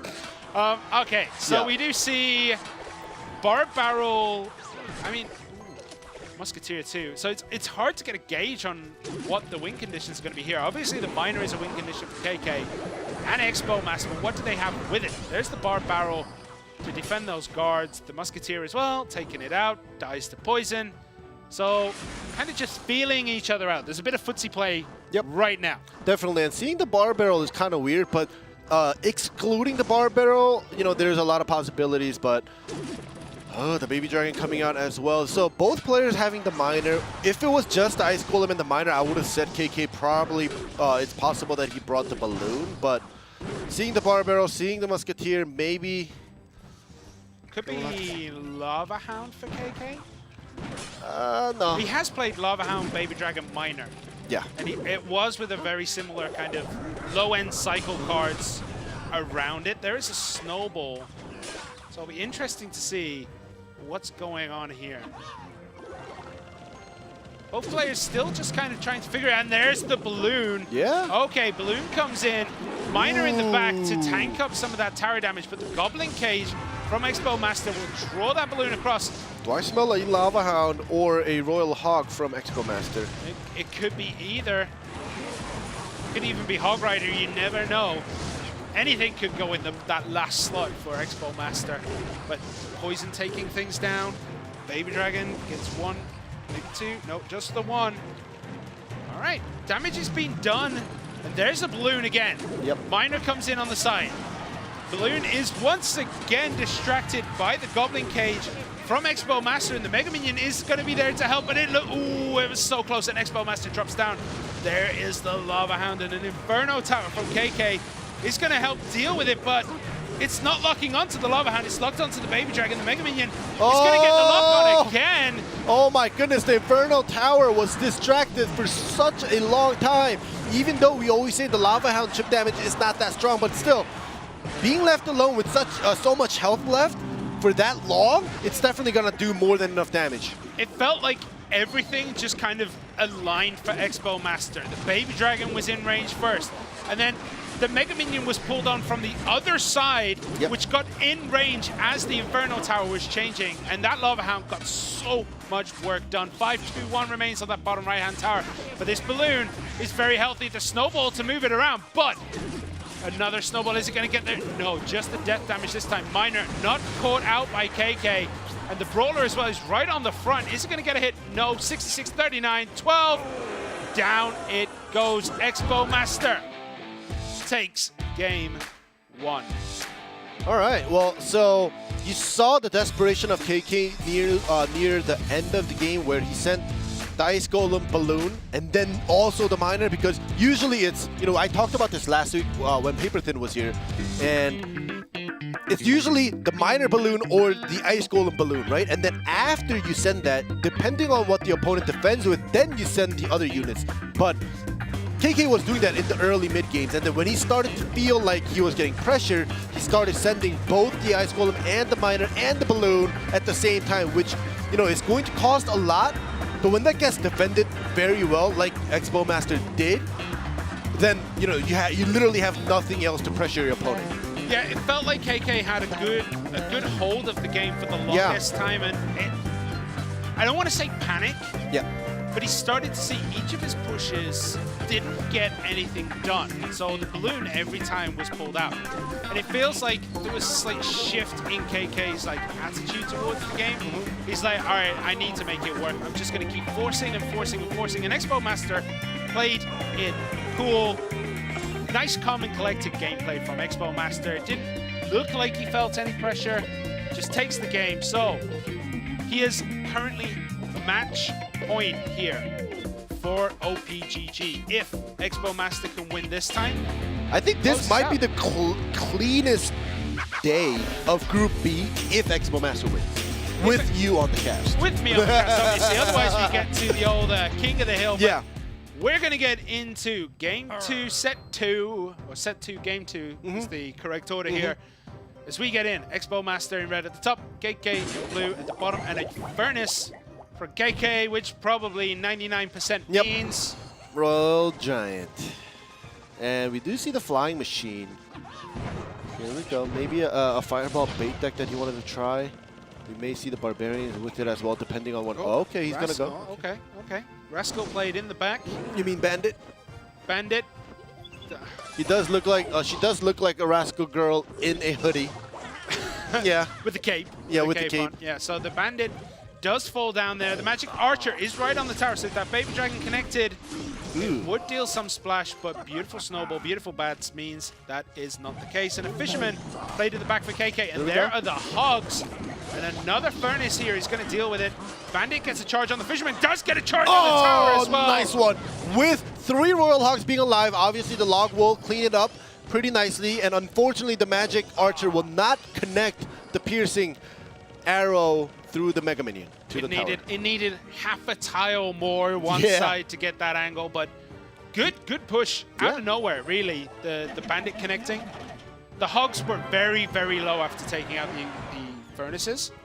So, yeah, if those Hogs had been healthier, though, that tower would have been very, very low. But I think against a Furnace Royal Giant deck, and you have the Royal Hogs, I think Royal Hogs, yeah, you can do some chip damage, but getting rid of the Furnace is crucial. And there we go with the Barbarians, as I predicted. But either way, it's crucial because you don't want the Royal Giant in front with the Fire Spirits spawning in the back. That's going to be a nuisance. So I think getting rid of the Furnace is a huge part going up against a Furnace Royal Giant deck. Bandit and a Flying Machine. The Bandit charges into the Skeletons, but once that Skeleton is down, it's going to get another charge.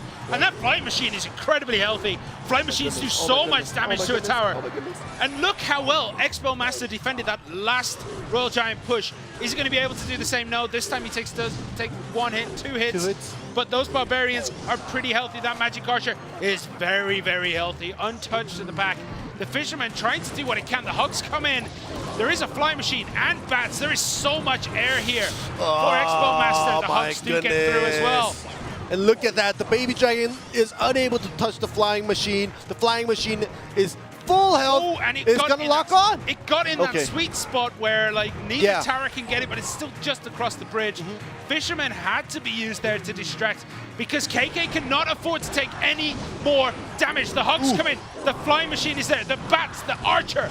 Is he going to get through? Is Expo Master going to make his way through? The Bandit comes down. Is going to charge into that Fisherman. The Hook comes in. So the Fisherman will take it out. Double Magic Archers. And the Flying Machine connected. Can these Archers get an angle? If at least one of them got the piercing arrow towards the tower, it would have been a lot closer. There's the Hogs, there's the Furnace, the Flying Machine just again. Pressure. Yeah, and Expo Master can do this. If he keeps doing it, KK cannot play those Royal Giants. Yeah, definitely. So the Bandit isn't going to get a charge here, but is going to get... No. That was super close. But yeah, exactly as you said. Unfortunately for KK, I think the last spell, like when you, if it was Season 1 with the Royal Giant Furnace deck, you sometimes bring the Fireball to get rid of the Barbarians or the Flying Machine. But it seems like KK not using the last card, it's probably not a Fireball, and it's very unfortunate because it can get rid of that Flying Machine that Expo Master is putting down with the Bats at the same time all the time, so it will get super great value out of it.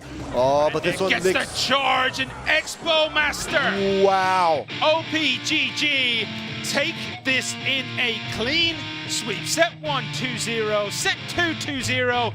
Is Expo Master back? The smile on his face to me reminds me of better times with Expo Master. So, OPGG, and no longer bottom of the table.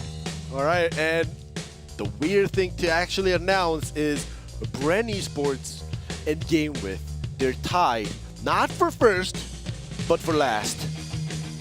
This is awkward saying this, but the two top teams in Group B at the starting of the season or at the end of last season are at the bottom, and they're tied for it.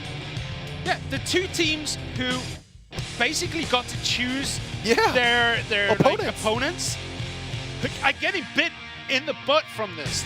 Every team has managed to just suss them out, and it is unbelievable. OPGG finally getting another win. The only other team they beat is Bren Esports. They've now beaten GameWith. They are 2-3. 2-3? Yeah. And then GameWith are 1-4. But we will be back with OGN Enters versus Fab Gaming. Last game of the night, first versus second. You won't want to miss this. So we will see you in about 7 minutes' time.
And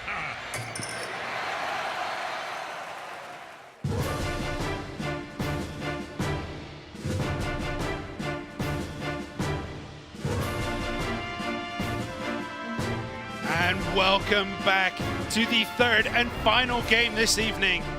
OGN Entus and FOB Gaming, first and second place in Group B, are going to go head to head in this final game. Will OGN's unbeaten streak be over, do you think? Well, FOB Gaming, to be honest, has been so strong. They've been performing so well. However, OGN being undefeated, just looking at their record, it's so perfect, except for just one. TNT losing his 1v1 to Jai from Bren Esports. So other than that, all of their players, all of their 2v2s, all of their 1v1s have been wins. So, you know, just look at the records, I cannot tell. We'll see the condition of the players. However, depending on who wins and who loses today, is going to set the records for the top teams. Because if FOB Gaming beats OGN Entus, right, it's still going to be these two teams at the top. However, if OGN beats FOB Gaming, that's going to bring down FOB Gaming and tie them up with Sandbox Gaming. So to FOB, I think it's a big deal that they win today to stay at the top of the bracket. Yeah, I'm looking through. The only other losses you said was in King of the Hill. Victor lost one game, and then TNT was like, we can't be taking too many L's, mate, and then he all killed Bren Esports. Yeah. But these guys, FOB Gaming, they did lose to Sandbox 1 and 2, but they have beaten OPGG, Bren Esports, and GameWith. So, could argue they've had the easier teams up until now. Possibly. Same goes for FOB Gaming though, because the fact that FOB and OGN are facing each other means both of these teams were playing all the other teams first, because they're playing one team at a time. So that it's the irony of all the teams basically playing the opposing team and they're stuck to each other, right? Yeah, it looks like I don't know. This is going to be nuts. One Crown and Thunder against Ken Sameshi and Kitashian. And then the match, the 1v1 I'm looking forward to most. TNT versus Jack. Two players who are on top of their game. But look at that ban. Graveyard ban. Interesting ban there by FOB Gaming. Like, we've seen Graveyard Freeze just turn games around on a pin.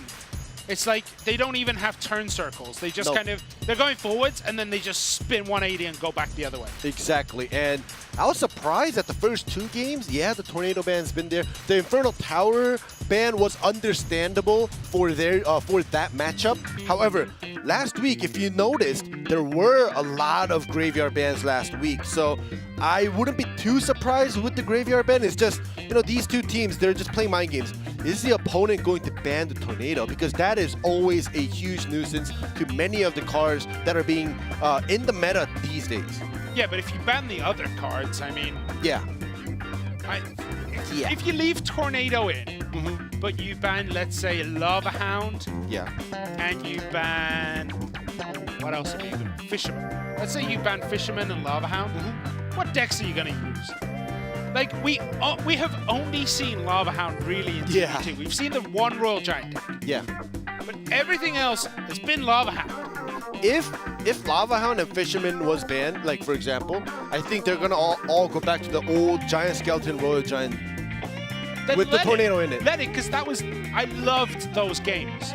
Lava Hound, I am tired of hearing when it gets summoned, It's always there in 2v2. It is the most popular 2v2 card right now, and I think these teams could really shake things up if they ban Lava Hound. One ban of Lava Hound, and you've practiced all week without Lava Hound, you're going to be in such a strong position. Stop banning Tornado, start banning Lava Hound, because I'm tired of seeing it. But we're about to see it probably 3 more times as we get into this 2v2 between OGN Entus, One Crown and Thunder, and FOB Gaming, Ken Sameshi, and Kitashian. So One Crown and Thunder are 4-0 in 2v2. Kitashian are 3-1. So, it is possible they go down again. Yeah, it is. But like I said, these are the top two teams. Can't say anything for sure, but great prediction by that mini P.E.K.K.A. Yep. Okay, Mini P.E.K.K.A is there, Fisherman as well, and a giant skeleton blade at the back for OGN Entus.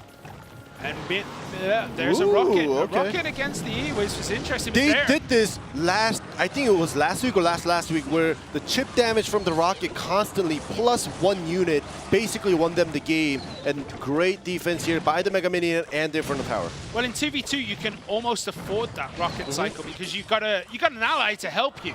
Correct. They can help defend. But look at this. They can always send the same combination of whatever plus balloon over and over again. Lovely freeze! 1 drop. It's going to get 2.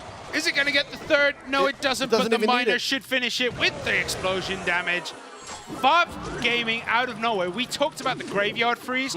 Freeze itself has done so much work in 2v2 this season that I'm surprised we don't see it in every deck. Exactly. Like the freeze, it can create, it can defend so many things. And during that time, top left, OGN Entus was able to do a little bit of chip damage with the miner and the fisherman and keeping the fisherman alive. It got 3 hits, 3 fish slaps, as he calls it. Yep. Did you know that Fisherman says fish slap every time he hits? That's what he says? Yeah, he says fish slap. I always just say, picture. Like, no, he says fish slap every time he hits. No way. Yeah, you should hear that out. No, I always play with game sounds. Yeah. Okay, there's the poison in the back. We have the Executioner and the Fisherman there. Didn't say anything. Yeah, he didn't, but it's very hard to hear. It's very hard to hear. All right, sure ending. Okay, so here we go. The giant skeleton is very, very close to the tower. This is it. Is it in range? That is the question. It will be now, I think. No, it's ever so slightly. It is! Just about. The Executioner will help finish that tower. That was right on the cusp of death damage right there. But this is scary. Look at that balloon. Look at the Valkyrie. Rocket comes in, takes out the balloon, and suddenly everything's nice and dory here for OGN Entus. Though they reload with another lumberjack and another balloon. Will they be able to get it? Will this Executioner? Good snowball. Look at this crazy, crazy offensive Inferno Tower right there across the bridge. This is not Vav Gaming's Inferno Tower. It's OGN Entus. They're literally making a statement. Do not put the balloon down. If you want, pocket it.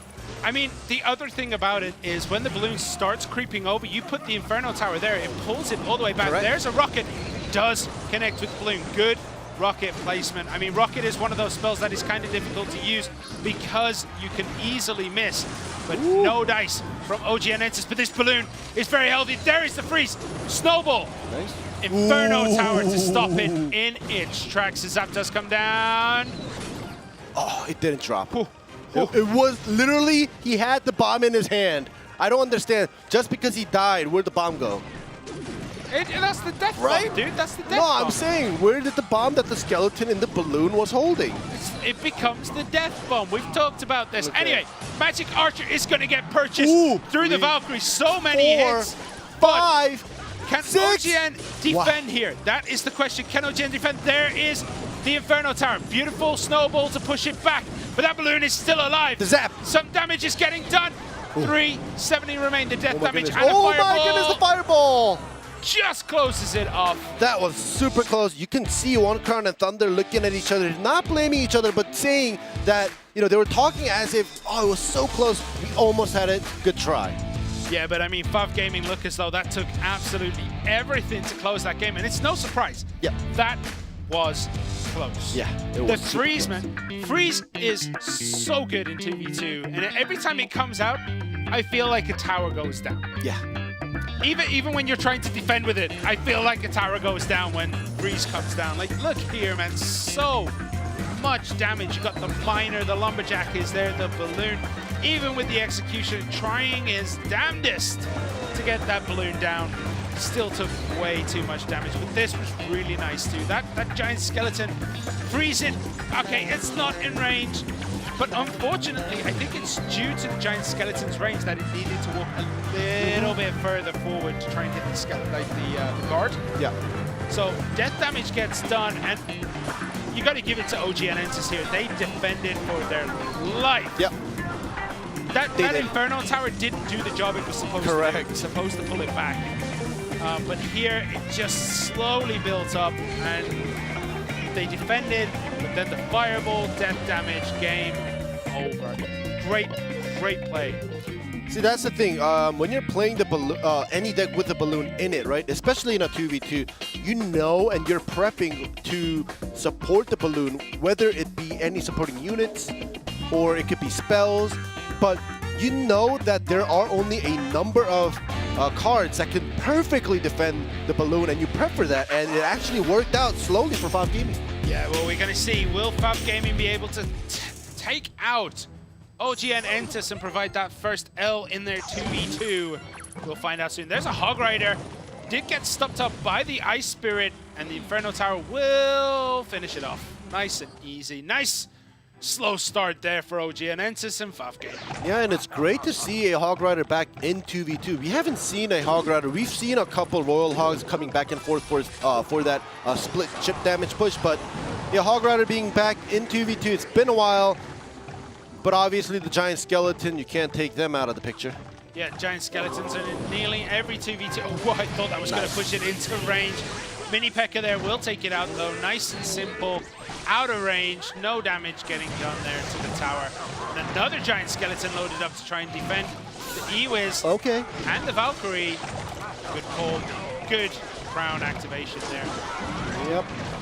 King Tower is activated. The Giant Skeleton will kill. Will get killed. Oh, now this is a super smart play by FAV Gaming. It's not a mistake of OGN Entus because they put that Fisherman down for the Hog Rider. However, because the Hog Rider didn't die right away, FAV, you saw them bridge spam that Giant Skeleton knowing that the Fisherman will pull it to the tower, and great play. That's all I have to say. Fisherman bait is exactly what that Hog Rider is doing there. I think that's the new term. Hog Rider. I'm going to play Hog Rider bait. It sounds like you're trying to bait for the Hog Rider, but you're baiting with the Hog Rider. It's literally the Fisherman bait. The Fisherman bait. Yeah. Oh, beautiful play. That was just nice. And what that has done is that has sent a message to OGN Entus, like, do not play your Fisherman or else you're going to take 1,000 damage to the face. Yeah, play it by the bridge. That's literally the only choice they have left now, because you know they have done it. They've taken damage from the death bomb for no reason. Well, I mean, there was a very good reason. The Fisherman pulled it into the tower. Yeah, but it wasn't like, there. But it wasn't like, you know, a misplacement of the Fisherman. It wasn't, you know, OGN Entus' mistake. It was just a very well calculated play by FAV. Yeah, they were playing so many moves into the future that like Kent Sumeshi and Kitashian have already seen the result of this game. All right, so we see the double hog with the Earthquake. Okay, so that's a card that we haven't seen in a long time. Yeah, we haven't seen much Hog Rider Earthquake, especially in 2v2. I don't think we've ever seen it in 2v2, actually. We see it a lot, used to see it a lot. Yeah, we used to see it a lot last season, like in almost 1v1 or 2v2? No, even both. Both. Okay. Yeah, both. There's a rocket from OGN Entus and the Miner here. Hold on a second. Wait. Will OGN Entus finish this up? Yes, Beautiful they will. Inferno Tower.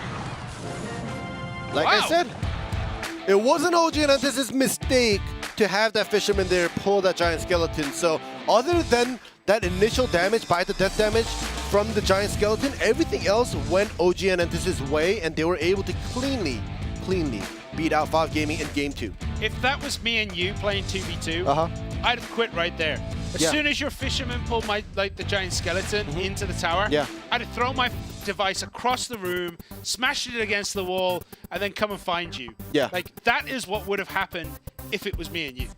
But these players, like, they kept their calm. I mean, this is a tilting moment, right? You've got to say, this is a tilting moment when your Fisherman pulls in the Giant Skeleton. You want to literally cook that Fisherman and eat him.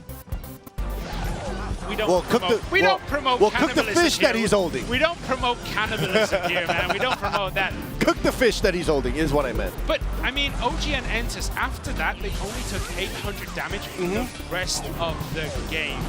They defended so well. Their magic archers kept finding purchase through the middle of other units into the tower.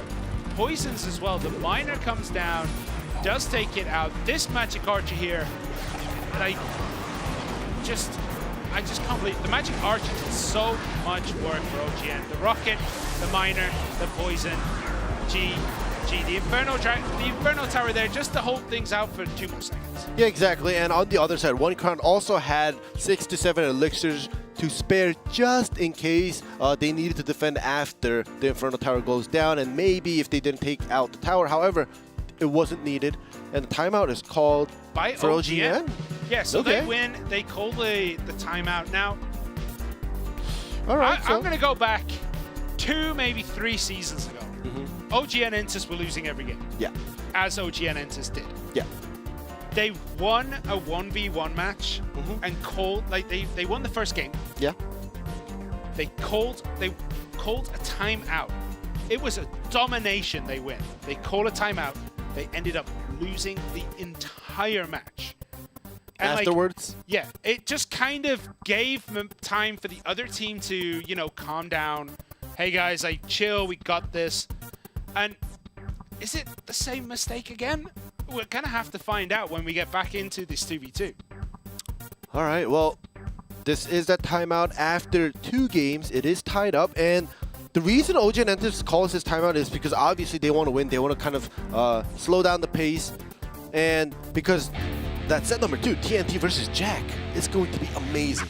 Anyone can win that game. Yeah. You cannot guarantee that TNT will win. And same for Valve Gaming. They cannot guarantee that Jack will win the 1v1. So whoever wins this 2v2 here will be in a great position for the rest of the match. Valve Gaming in red, OGN Entus in blue. We're going to see Lumberjacks just smacking each other with their axes right now. There we go. Now this time around, OGN Entus is going to bring that Hog Rider. They want to go with that quick cycle chip damage here. And 0 hits. Okay, so the Musketeer is going to get taken out by the Mega Minion, and the tower there, what is going to stop the Brawler? Just the log. Should be enough. Oh, the Ram Rider took that damage as well. Even though it's a small amount of damage, it is a plus for OGN Entus. Yep, Ram Rider is a great card in the meta right now. It does so much work. You can just power through enemies, and it nearly always connects to the tower if they don't have a building. With Goblin Cage falling out of the meta for most games, the Ram Rider is a great choice, but unfortunately, OGN Entus bring the Inferno Tower. Right, here we go. Ooh, now they're both switching things up. Valve Gaming bringing back the P.E.K.K.A. into the 2v2, obviously for defensive purposes, because Giant Skeleton has been played literally every single 2v2, so it's a great choice to bring in the P.E.K.K.A. just to make sure that it's a very safe defensive tool. Yep, but the P.E.K.K.A. doesn't even get anywhere near the tower, and this Mega Minion has taken just a little bit of damage, but the Ram Rider will be able to stop it from getting close. There is a Mega Knight. Mega Knight Ram Rider, interesting choice here. The Mega Knight is going to tank a lot of damage for this Ram Rider to connect. Ooh, nice defensive freeze. So like we were saying, freeze is a great tool for offensive purposes as well as defensive purposes, and you can see it here and the previous game. Look at this Hog Rider, raged up, slaps that tower, gets 1 hammer hit onto the tower, 2-1-0-2. But now we have a Dart Prince and the Brawler coming towards the tower, and a Giant Skeleton will help at least defend for now. Yeah, and you guys have to keep in mind that all these small chip damages, you have to see, OGN Entus, they want to just send the Hog Rider. Just 1 hammer is all they need, because if it was a 1v1, possibly they can go for 2 hammer swings. But here on the 2v2, there's double the units to defend. 1 swing is more than enough for that Hog Rider. Fisherman did get 1 connection, but look at that baby dragon. Splash damage. Yeah, got the splash damage through the side there of the Musketeer. You see the Lumberjack. Lightning comes down. Are they going to be able to defend? This is a little bit hard here. The Mega Knight is dead. Okay. Everything is go, go, go for OGN Entus. Will they be able to get the damage done? The Goblin Cage is there, but that is a raged up Hog Rider with the he had to go around the Dark Prince, even though he was raged up, not fast enough. But here we go. Now we know that OGN Entus brought that Earthquake, so every time the Goblin Cage is put down, a little bit more chip damage. However, that Brawler got 2 swings. Yeah. That Brawler getting swings is big news. Ooh, nice snare. Yeah, the Ram Rider stopping the Hog Rider from getting through there. The Inferno Tower comes down, reset by the Lightning, but it is going to go down anyway. But that Mega Knight is very healthy. Yep. Does have to stop with the E-Wiz and the Lumberjack here. And I think it's basically game for Valve Gaming because they got it. Yeah, they're in range. Will they realize it themselves? 219 remains. The Lumberjack, that Hog Rider though. 1, 2, freeze! Oh my goodness, what a turnaround. 650 remain, but the poison comes down. They are gonna get finished if they can just defend. They just need that poison log. Poison and log. Then they have the earthquake. Oh wait, really? Are they gonna get it? Nope. Great snare. They had so many spells to finish it off. They did not need to leave it to the Ram Rider, but they did. Valve Gaming takes the 2v2, providing OGN Entus with their first 2v2 loss this season. That is true. That is their first loss. However, Valve Gaming, like you were saying, they had so many outs of, you know, finishing off OGN Entus. They can do spells. They had double Ram Riders down. So if the first initial Ram Rider died, the second one, OGN Entus had to focus on the second one as well. While they were doing that, they could have saved up more elixirs for the spells. So I think that game, even though OGN did kind of slightly come back with that freeze, raged up Hog Rider, it was close, 650 HP. But OGN Entus, they didn't have a lightning, they didn't have a rocket, they had a poison, log. So they didn't have enough spell damage to literally just burst down that Princess Tower. So I think Valve had this third game, you know, well executed with the freezes. Yeah, I mean, you're right. They did have it with the spells. They were playing it excruciatingly safe. Yeah. They were playing so safe. Correct. It almost cost them. And we see that sometimes where a player or a 2v2 team will defend. They got a bit of a lead, defend, and end up losing. Yeah. We've seen it so many times in the past. But this, I mean, this 2v2 was phenomenal. Some of the best 2v2, and I cannot wait for the 1v1 that follows it. You know why? Because there was a freeze, but there was no graveyard. Yeah. Maybe that might be one of the reasons why you liked it better. You hate graveyard. You absolutely hate it. It's brilliant. I feel the same way about Lava Hound. We didn't see Lava Hound. Yeah, that is true. Beautiful, beautiful 2v2. Yeah. Not many Lava Hounds, if any, at all. That was an impressive defense there with the E-Wiz and the Lumberjack, but unfortunately, every time this hero brawler there gets 2 hits, taking it down, and then the Hog Rider tries to get through, doesn't get through at all, and that was it. 219 remained. I mean, poison plus the log, poison plus the snowball, log plus lightning on its own, but if you want to be fancy, log then lightning. So many ways to close out, but they just let it down to the Ram Rider there. See, I was just looking at the highlights and thinking, you know, what happened there, and you know, we were talking about everything correctly. It's just OGN Entus, they literally had the Giant Skeleton to defend. Well, they had to use the Giant Skeleton to defend against the Mega Knight and, you know, keep the Ram Rider at bay. But the Hog Rider wasn't getting through, right? The Earthquake Hog Rider was supposed to constantly do chip damage, but Valve Gaming played such a great defense against that Hog Rider.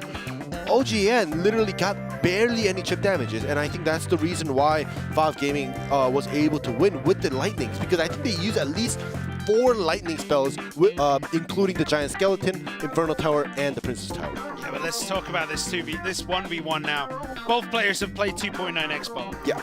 We've seen Lava Hound Tombstone Flying Machine from TNT. That was insane. We've seen the Lava Loon from Jack. We've seen Spellbait. We've seen Hugs from both of these. Like, both of these players play incredibly similar. They're both really good with everything. Any win condition in the game, these two know how to not abuse it, but just use it in a way where it seems like they have hacks turned on. Both of these players know how to do this. Don't promote hacks. I'm not promoting hacks. There are no hacks, but these two make it look like there are. Oh yeah, definitely. And they're so good. Definitely. This is basically the main match. Yep. This is the highlight of my evening, as Jack for Valve Gaming in red takes on TNT in blue for OGN Entus. Bats played at the back for TNT. What are we going to see? Are we going to see some crazy decks? We're going to see some nice Hog Riders, Sorry, Royal Hogs. Same difference, but here we go with the Miner, and there we go, the Tornado, 1v1, no bans. You have to keep that in mind. The King Tower activation is going to be a little bit of a problem. Yeah, especially when you use cards like the Hogs, any of the Hogs on the right and the Ram Rider, they struggle considerably more when the King Tower is activated. You know what doesn't care if the King Tower is activated? A P.E.K.K.A. I was going to say Royal Giant. Or a Royal Giant.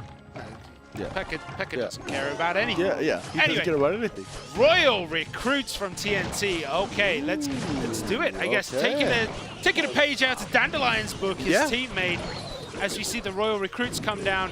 Bats as well, getting a decent amount of damage done on the right-hand side. Both towers now relatively even.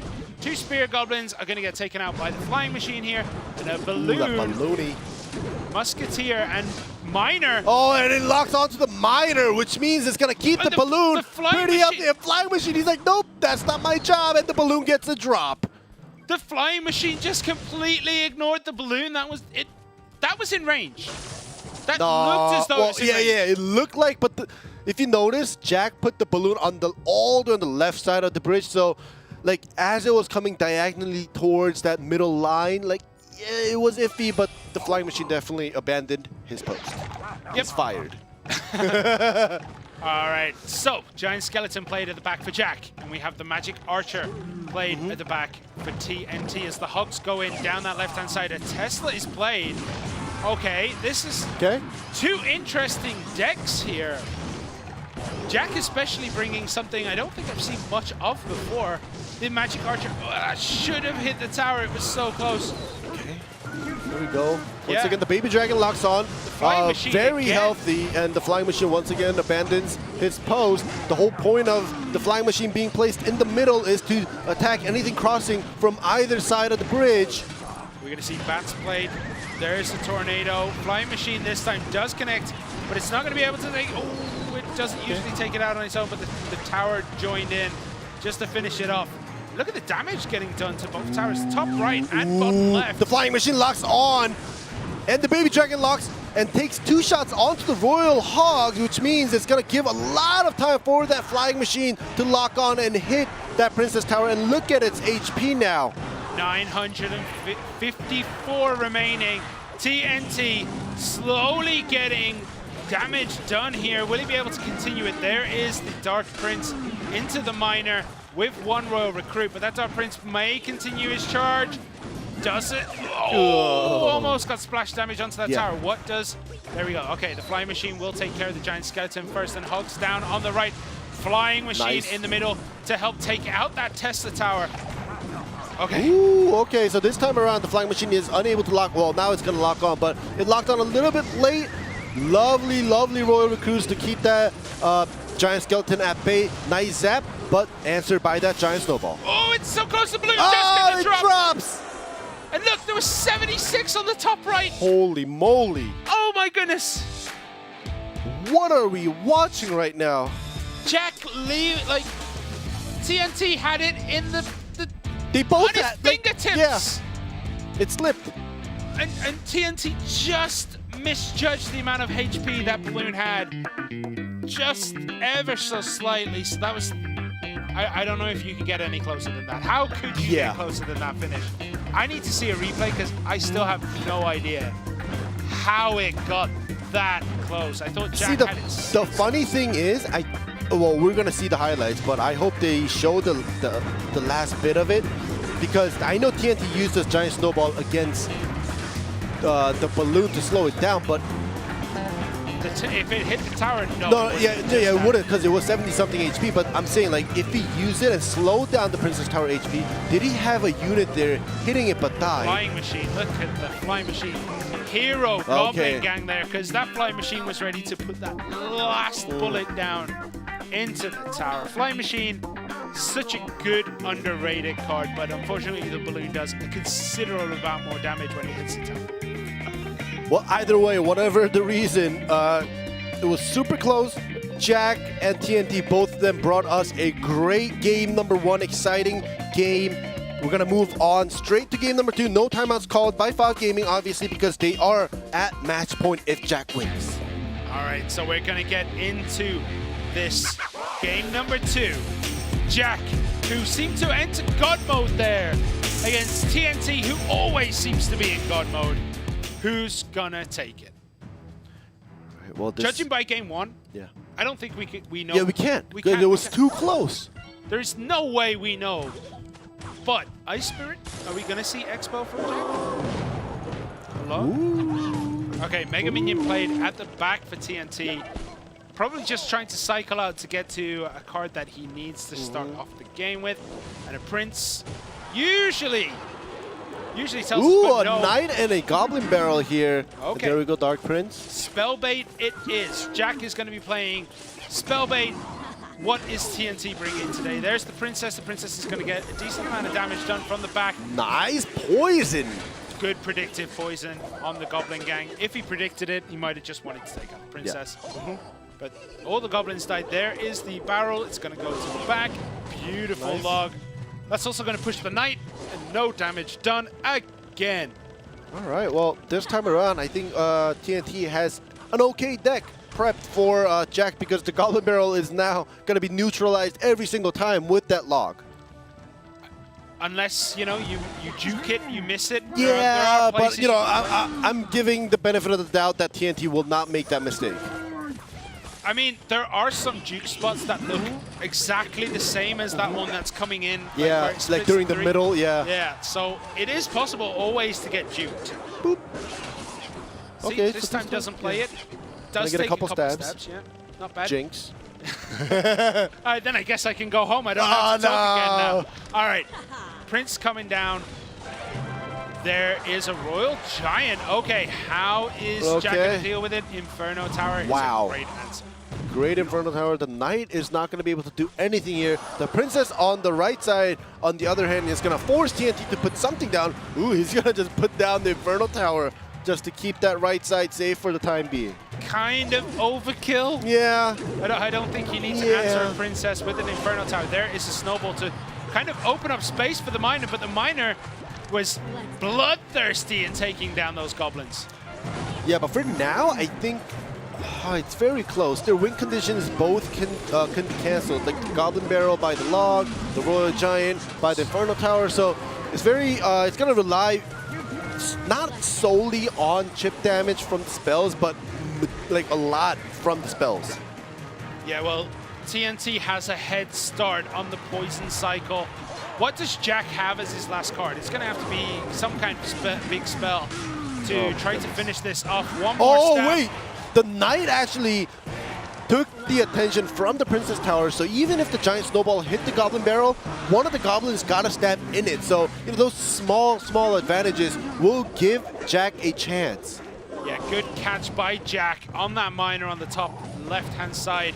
As we see another barrel coming in down that bottom right. The barrel isn't really getting the job done, though. It doesn't seem to be getting too much purchase on the towers, but that can all change with just one barrel. The game can end. Yep, there we go. Another barrel thrown. Nice Giant Snowball. Still one stab from one of the Goblins. So, you know, it's not much. You obviously want all three Goblins to do at least one stab, but, you know, one Goblin doing a stab each is better than nothing. Yeah, he just played his... Oh my goodness, 2 stabs! Yeah, he played his log, just trying to get the front end dead, like, just to clear up that bridge. Yep. Because he knows he's going to get purchase here. The snowball comes in, the poison is there. Miner once again caught by the Goblin Gang, but he will defend. There is a log. Is it going to reach the Princess? The answer is yes, it does.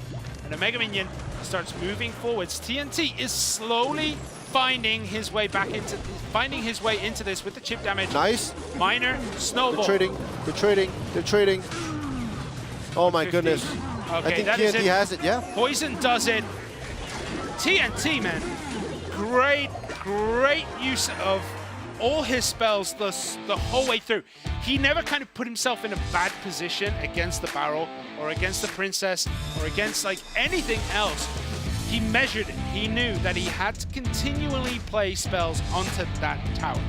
See, the thing is, the lovely thing about this is you have to compare the Miner versus the barrel, right?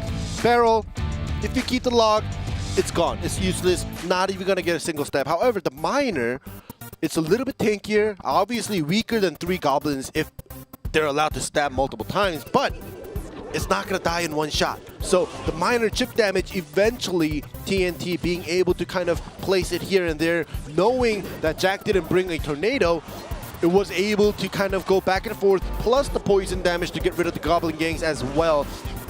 The chip damage, you notice that TNT didn't play the Royal Giant after that one time where he saw that Inferno Tower.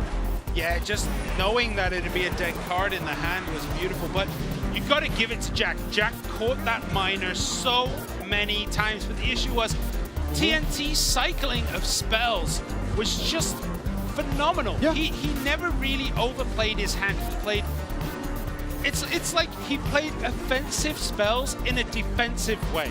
Yeah. Does that make sense? Yeah. Like, he didn't push his advantage. The whole time he was like, okay, I'm gonna throw this in. I need to throw the snowball in. This time, no poison. Save the poison. This time I'm gonna make sure the log's at the front so it deals damage to the tower.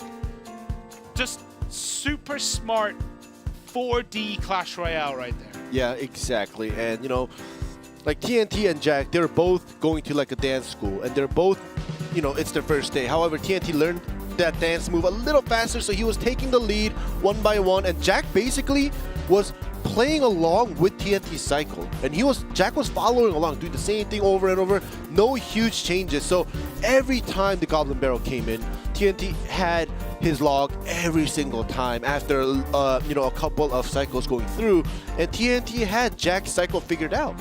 But Jack didn't make any big changes to kind of throw off TNT, so that's very unfortunate. Even though it was super close, I think this game, in game number 2, TNT had it from the beginning. So what are we going to see in game 3? It is possible for FAV Gaming's Jack to close it out and give OG and Entus their first L of the season. But if TNT continues to play the way he played then, he might be taking us to a King of the Hill. And at King of the Hill, I have no idea how it's going to end. Yeah. Like, the players we have are just so good for both teams. So TNT, we did have a timeout called by FAV Gaming as we go into game 3 of the last match of today, set 2. Can FAV Gaming close it out here, or will OGN Entus take us down into that King of the Hill? TNT and Jack, it is in your hands how tonight ends. Exactly, and you know the funny thing is, while we wait for them to play their cards, TNT all swept Bren Esports in King of the Hill, the only one King of the Hill that they went to. And the FAV Gaming also all swept Bren Esports in King of the Hill, and Kentsumeshi did a 3-0. So both of these teams, they beat Bren Esports in King of the Hill with a 3-0 sweep. So, you know, it's very hard to compare which side has, you know, even the slightest strongest team for King of the Hill. So this might just be the end if Jack wins. But if not, then King of the Hill is going to be very, very interesting. And once again, the Royal Recruits. Royal Recruits for TNT. I mean, he lost with this deck the first time. Is he going to be able to win the second time? The Royal Recruits does get a bit of damage, and there is the Battle Ram coming down that left-hand side. Does he have anything to stop it? The answer is no, it does connect. The Dark Prince not being able to finish it off first. So a lot of damage getting done actually on both towers. Bottom left, top right, taking considerable amounts of damage here. Yeah, the top right, 2 Royal Recruits got through to the Princess Tower, plus the Magic Archer landing its shots onto the Princess Tower. So that did a ton of damage.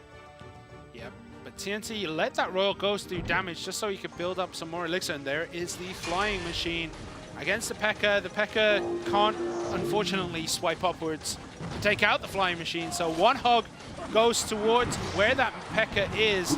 The Fisherman, does get the activation, but look at that Flying Machine. That Flying Machine gets so much damage on that left tower. And the rest of the hugs almost take out the top right. TNT has an advantage, but we saw this last time. Yeah, exactly. We saw this last time, and what I want to point out is, yeah, the chip damage is good, the early damage is good, but no strong spells. So he has to rely on his units to land on the Princess Tower. So now Jack, if he knows this, as long as he defends well and allows the defending units to cross the bridge, I think Jack might have this. Fisherman's going to have that. Look tower at the for HP. breakfast. Just not out there. Royal Ghost as well, dealing damage. So TNT knows now that bottom left-hand tower is gone. There is no way to save it. He has to take the top right tower just to stay in this game. Yeah. Can he do it? It doesn't look like Jack is building a great wall right now.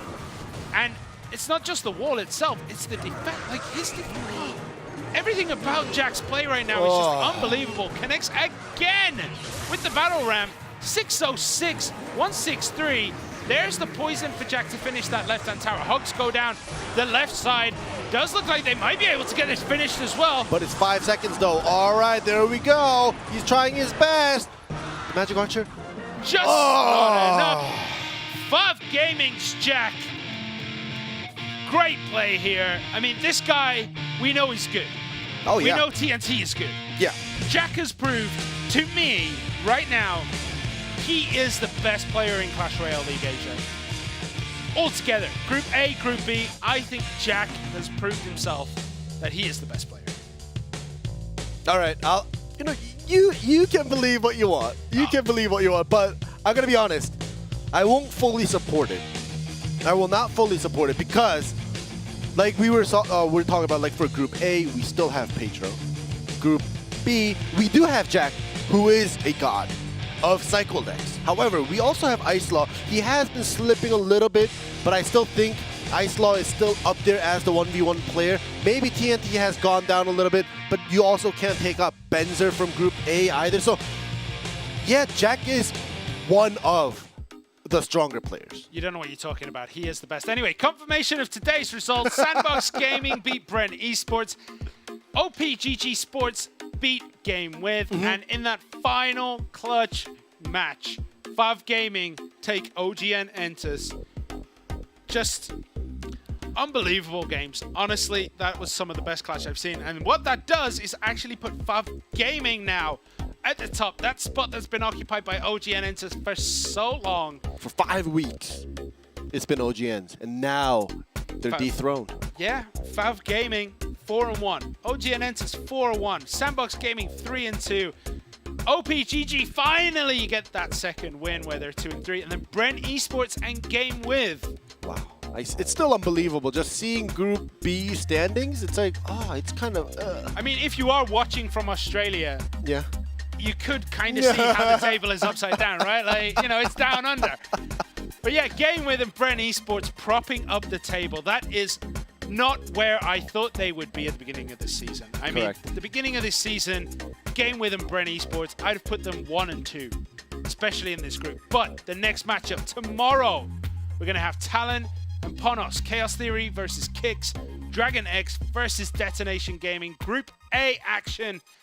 It's going to be crazy. Chaos Theory versus Kicks should be off the hook. Yeah, I want to say that, but you took that out of my mouth. But yeah, the Game 2 Chaos Theory versus Kicks is going to be crazy. However, I'm also interested in Ponos versus Talon, because Talon currently, even though they're in last, Ponos, for being the champions of the previous season, aren't doing so well. They're currently in 4th place with a record of 2 wins and 3 losses. So that's definitely a team that needs to do some climbing, as well as GameWith in Group B. But tomorrow's match, we have to see how Ponos does. The crazy highlight match, which is match 17 in the middle. And Dragon X, who is currently in 1st. Their Dragon X is basically kind of like the OG and Entis of Group B.